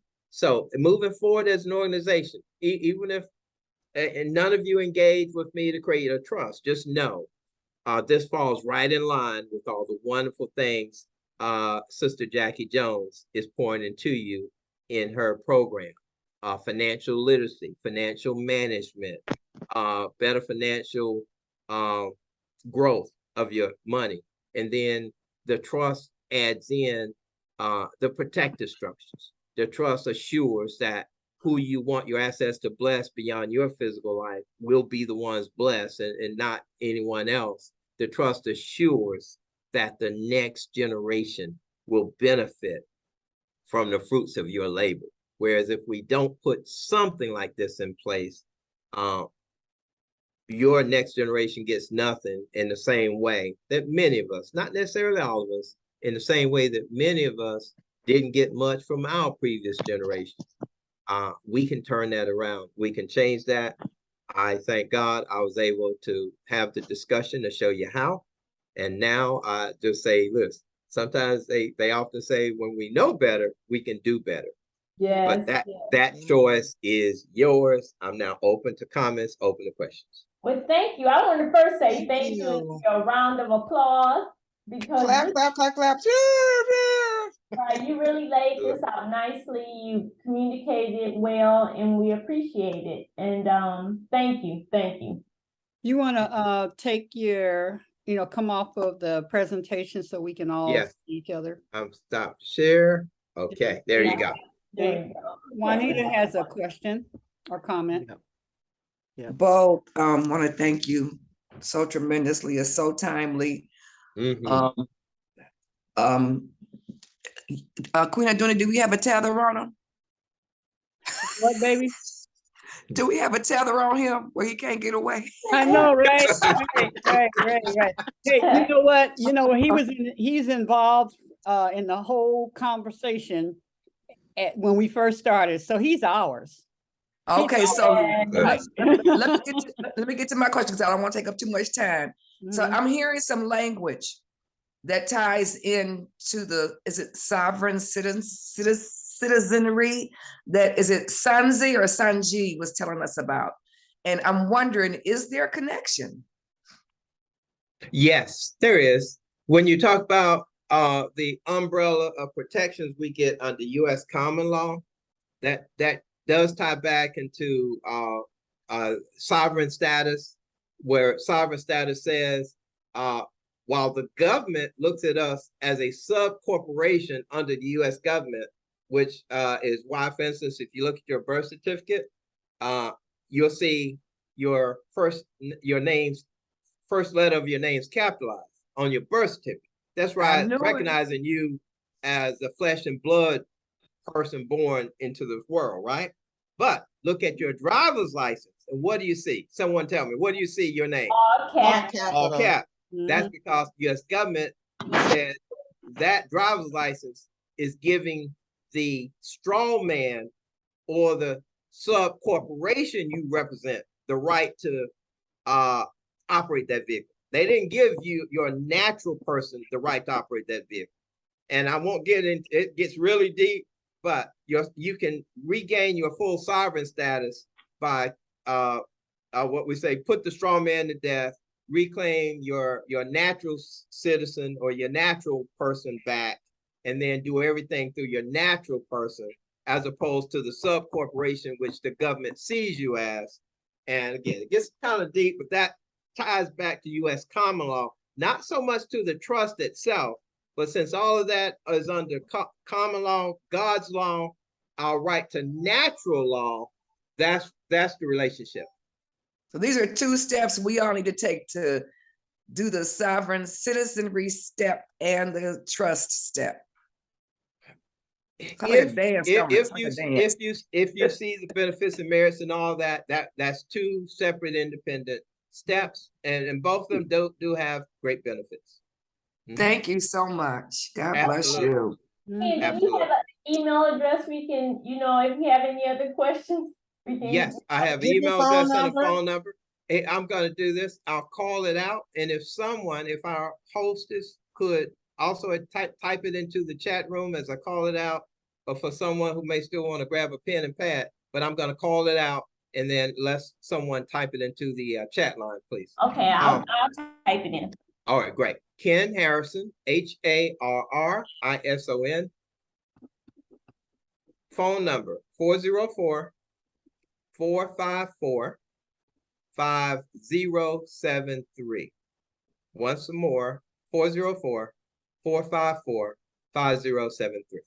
Email address, and then folks, this is available to all of you as long as the organizers of this wonderful, incredible group doesn't mind. All of you can email me, call me.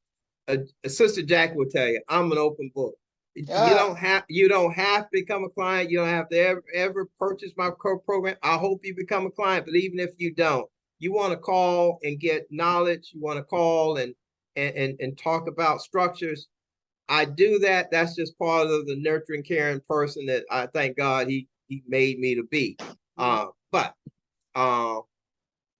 email address, KLH Business, KLHBUSINESS@yahoo.com. A best way for me, folks, direct is a phone call. If you get voicemail, you could leave voicemail or a text. Sister Jack will tell you, I'm quite fast at getting back to people. I don't just leave you hanging days at a time. I don't look at it and say, well, Sister Juanita is a client, so I'll call her back next week. Now, I'm going to give you the same respect that I would give anyone else.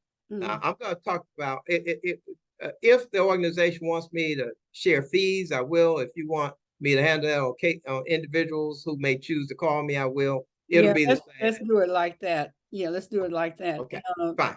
We can do that. Mama Evelyn? Is this a good situation for my daughter who is continuing to work and pay for her house? Does the house have to be paid for, or can she put it into a trust while she is paying on it? Great question.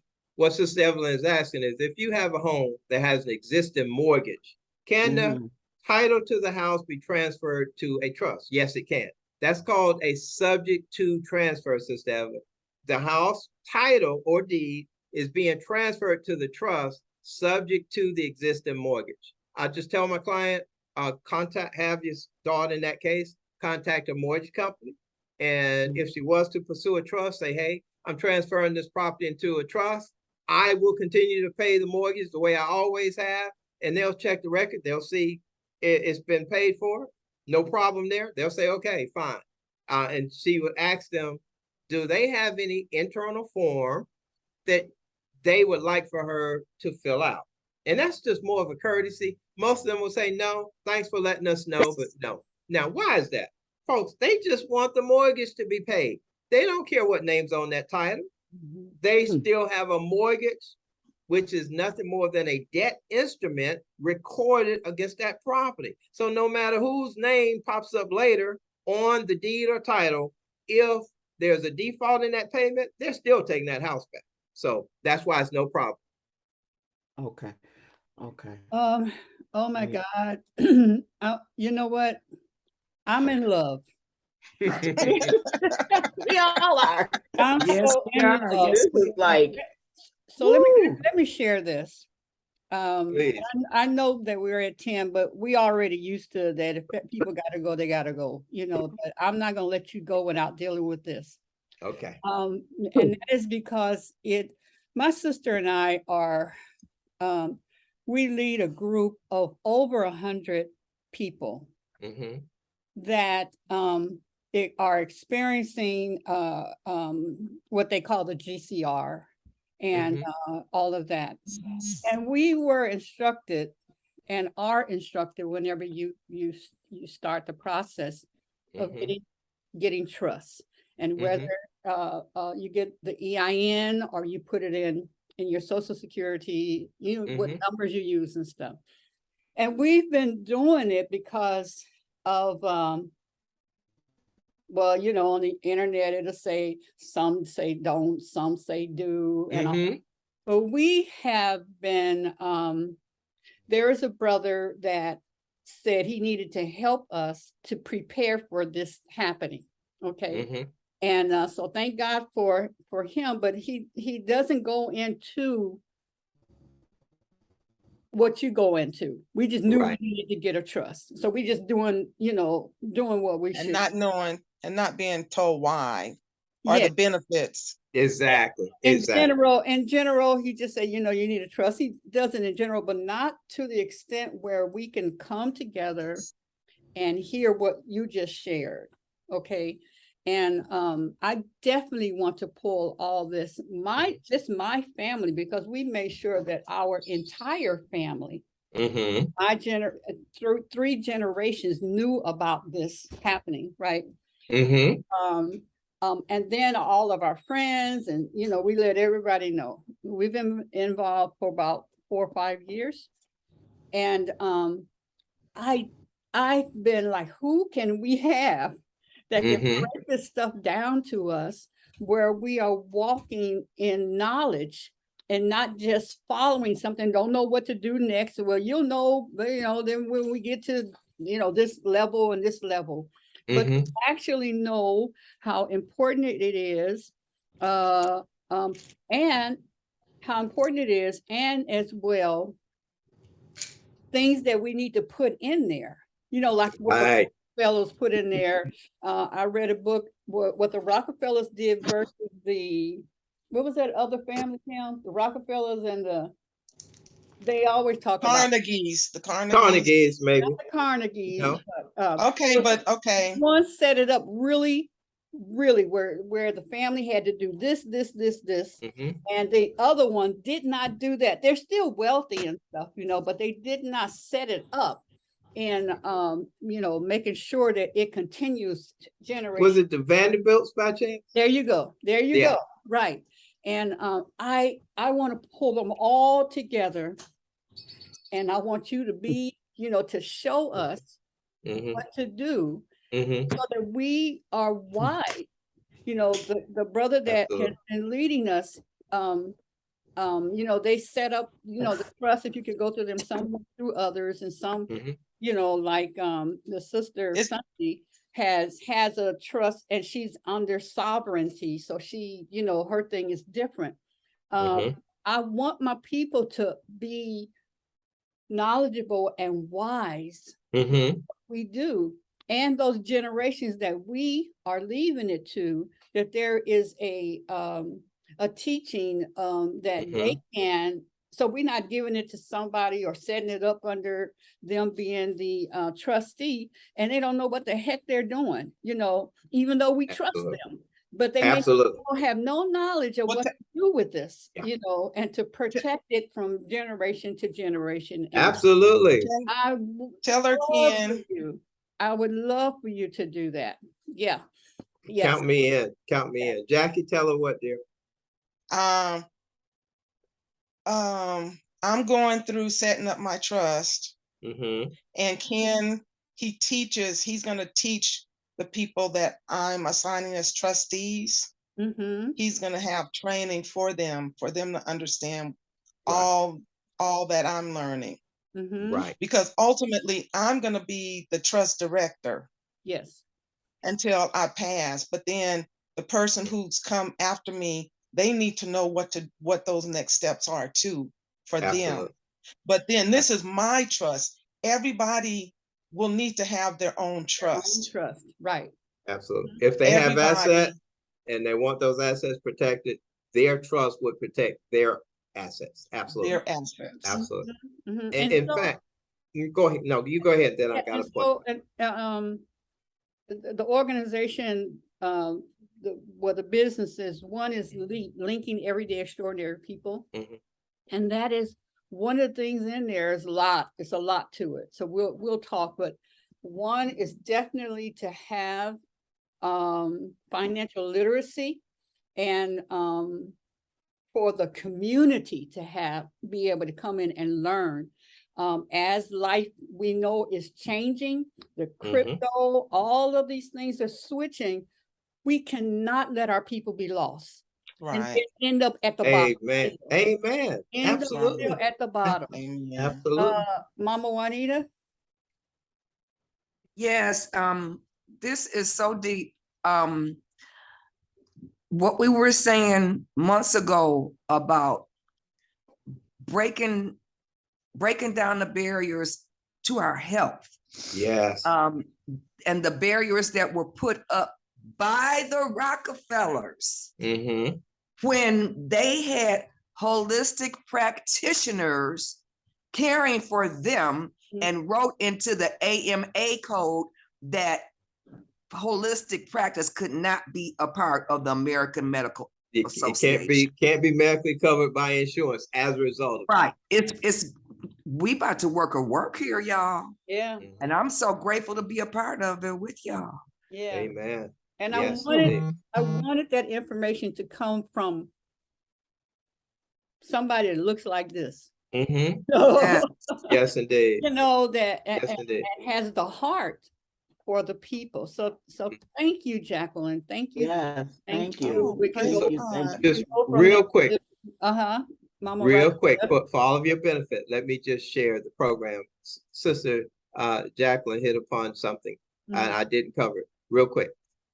Again, first and foremost, as you can see, I'm an educator and I pour my heart into this education. Yes. This has become a ministry for me, and Yes. not just a career choice. Yes. It's a ministry. So the first 2 hours of engagement with a new client, that is 2 hours uninterrupted education, whether it's Zoom, right, you normally write over the phone, one-on-one, but it could be small groups if they're all going through it together.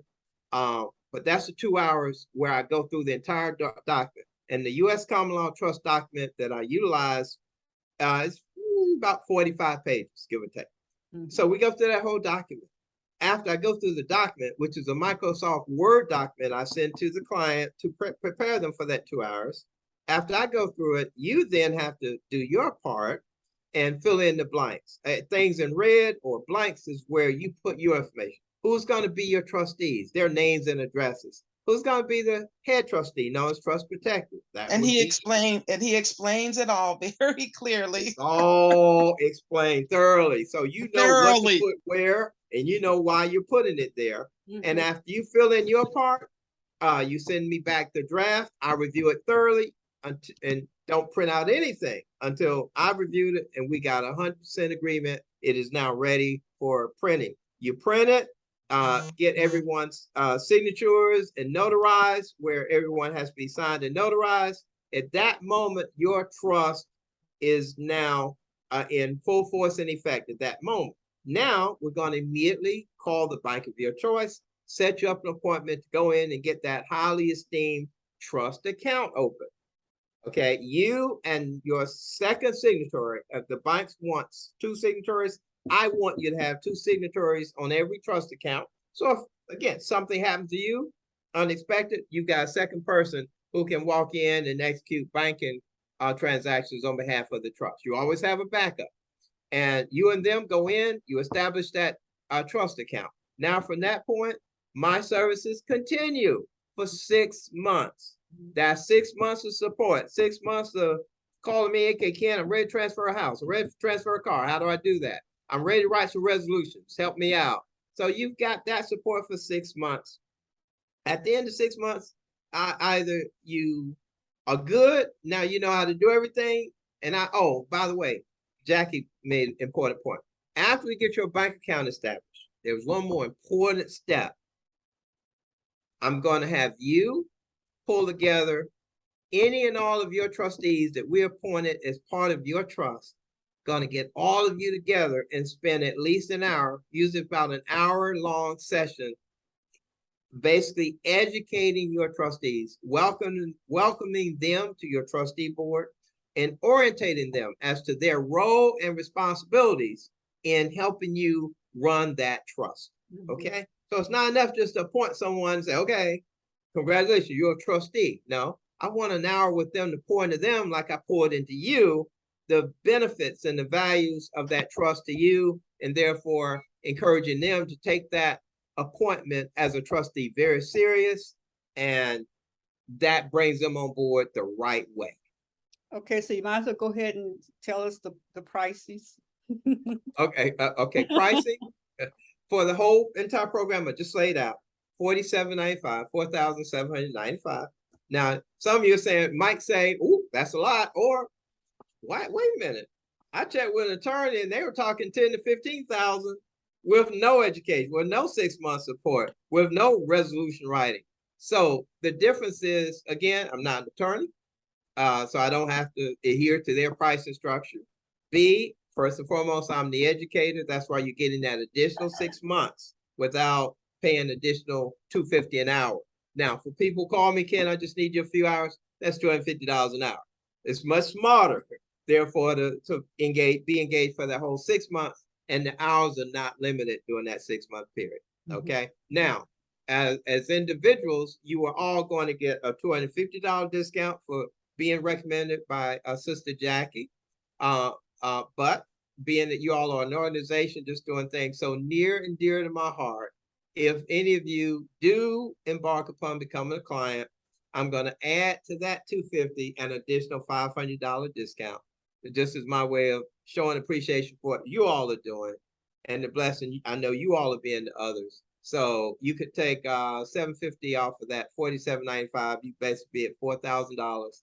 And again, I'll say not to make it a sales point, but to make it a point of comparison, honest comparison. I've got a lot of clients, and if you ever join Jackie and I on my Monday night calls, which are open to the public, Monday night is a conference call, Thursday nights are a Zoom.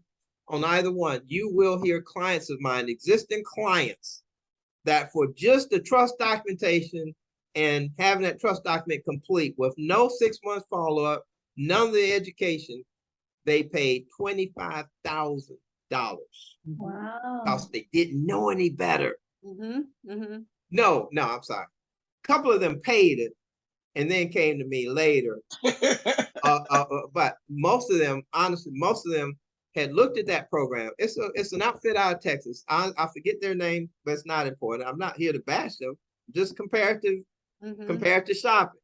$25,000 for their basic program, up to $50,000 for some bells and whistles. But again, I just gave you my price and 6 months of support in education because I'm more interested in teaching my people about the trust than simply strapping you with a trust. And I've had a lot of clients come to me who are now my client. They had gotten a trust in the past. Some of them paid more, some paid less, but they got a trust. Guess what? They were never educated on how to do a thing with it. They never transferred a single asset into the trust. Therefore, they're getting no value. So if you come to me, understand we've got to be truly engaged fully in teaching you and your next generation how to live through that trust. Otherwise, there is no benefit. Take your $4,000 and do what Jackie did. Go take a nice vacation. I do that too. Or do both. Do both. There you go. Juanita? So that's the whole program and the cost. Thank you. Is there a group rate or a group process? Like for a church, I'm applying the $500 discount as a group discount, if you will. Now, I will sit back and kind of let you all respond. I'll just say this, if we get a pretty good participation out of this group, more than just one or two, I will gladly bless you all with some additional discounts, but let's hold that to see just what the feedback is. So if the majority of you come back and say, Ken, we've talked and yeah, we'd like to come back and here's how many of us will probably go through the session. I would like to have all of those individuals, all of you, go through the 2-hour session together, because not only will you receive the knowledge from me, but trust me, your educational experience will be enhanced by going through the experience together. And you'll get some additional discounts. But after that first 2 hours, I will be treating you personally and privately as individuals from that point forward, because at that point, we're discussing privileged private information with each of you. And I'm a fiduciary, meaning what you share with me lives in me and dies with me. I don't share your individual private stuff with anybody else, even though you're part of a group. So the first session is a group session, and I could do a further group discount. And now, if I know all of you are not quite in Detroit, most of you are, and even if you said, well, Ken, we'd like to have you up and do a private live session, that can be within the discussion as well. You all we see the convenience in the Zoom, we see the efficiency in the Zoom, but I do have some organizations want to do something live, and we can discuss that as well. Incur some basic travel expenses, hotel, but everything's on the table. You all can discuss it, and then your spokesperson get back to me and say, okay, Ken, here's what we're looking at, and we can take it from there. Or if just a couple of you want to engage at this point, I can just handle the individuals on a case by case. Folks, it's a clean slate, open book for me. You all tell me how I can be of service, and that's how I'd be happy to proceed. Okay, so my group question is kind of more so, can a group establish a trust? So is there a rate for you to do this with a group where the group is establishing a trust in the group name? Okay, yes, you're talking about your church, right? It may not just be or a group period. Yes, that's called Sister Juanita, I understand it now. That is called a private organization trust. And yes, I do those. So you got a private family trust is what we addressed in specifics during this session. But the private organization trust, that document, they really mirror each other with the difference. A family is obviously a group of related by blood. A private organization is a group of people recognized as not necessarily being related by blood, but rather having a common goal, a common purpose, which is, say, the mission statement of that group. And so the trust addresses how that group is formally brought together to create that trust to achieve the mission statement and the purposes of that organization under the guidelines and protections of the trust that I create. But now you get into tax benefits and the other protections that a private family would otherwise get. But at the same time, with the group, would individuals be able to benefit like they would under a family trust though? No. We're not looking at the individuals now. The private organization trust is creating what? The protective structure around the organization. The organization, okay. Yeah, absolutely. Mama Raziya? I just want to say that I feel so blessed. We feel so blessed to have had this session with you today, Brother Ken. And I'm feeling, I've worked many, many years to reduce the cycle of abuse. And at this point, I feel confident that we can actually reduce the cycle of poverty. We have experienced a cycle of poverty. Yes. So many, many things have contributed to the assurance that we will not have generational wealth. And basically, it's been ignorance. It's been the unaware, being totally unaware. So I just want to say, God bless you. Yes. And I look forward to working with you. As Sheila, I've heard a lot about trust and this and that. And at the end of the day, at the end of the workshop, I went home and I said, I guess I'm dull. I don't want to even admit how much I don't understand about this. And then sometimes we would be talking later on and I found myself pretending, oh yeah. I appreciate you and I look forward to working with you. And thank you so much for coming today. Thank you, Sister Jacqueline, for inviting this great man to be a part of our workshop. Thank you. Yes. Here, thank you. Thank Jamaica. Yes, indeed. We thanking God for setting it all in order through you, Queen Aduni. Thank you for saying yes to your work, Queen Aduni. Yes. Yeah, everyone. Absolutely. Wonderful. And to the birthday mother on the line, I'm so glad you shared what you just shared. What's that name? Sister Raziya. Raziya. Sister Raziya. Yes. Gosh. The poverty cycle is in direct alignment with the cycle of crime, the cycle of lack of knowledge, Yeah. a miseducation. Yes. It's all there together. But I'm so glad. My last comment is this: we are not here, ladies, by accident. We're not here by coincidence. We are here at this moment in divine order.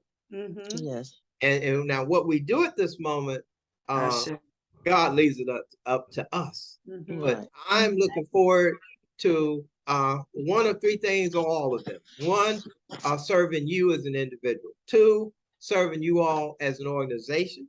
Or three, serving not just you, not just the organization, but anyone you feel of like minds, anyone you feel who has assets, anyone you feel that this type of education would be equally appreciated by.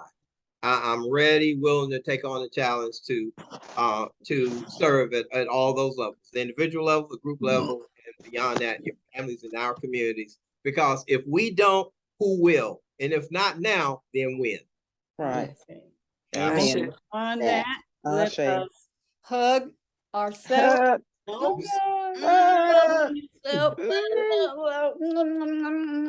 And love in the world. Yes, yes, indeed. Yes, indeed. Out there. Yes, indeed. Have a wonderful Thank you day. again. Very appreciate God it. bless you all, my loves. So glad to share. Peace and blessings to everyone. And likewise, those who want to, or you want someone else to hear it, it'll be up. Star has taken over hosting, so right. She's awesome. And then you can skip the, tell them where he starts at to say forward to this, and so that they can also hear it. And Ken, we will get together on the presentation for that group of people. And wonderful. Okay. And if one of you could also forward me the link to the recording to that email I provided, I truly appreciate that. Will do. Okay. God bless you. Blessings, everyone.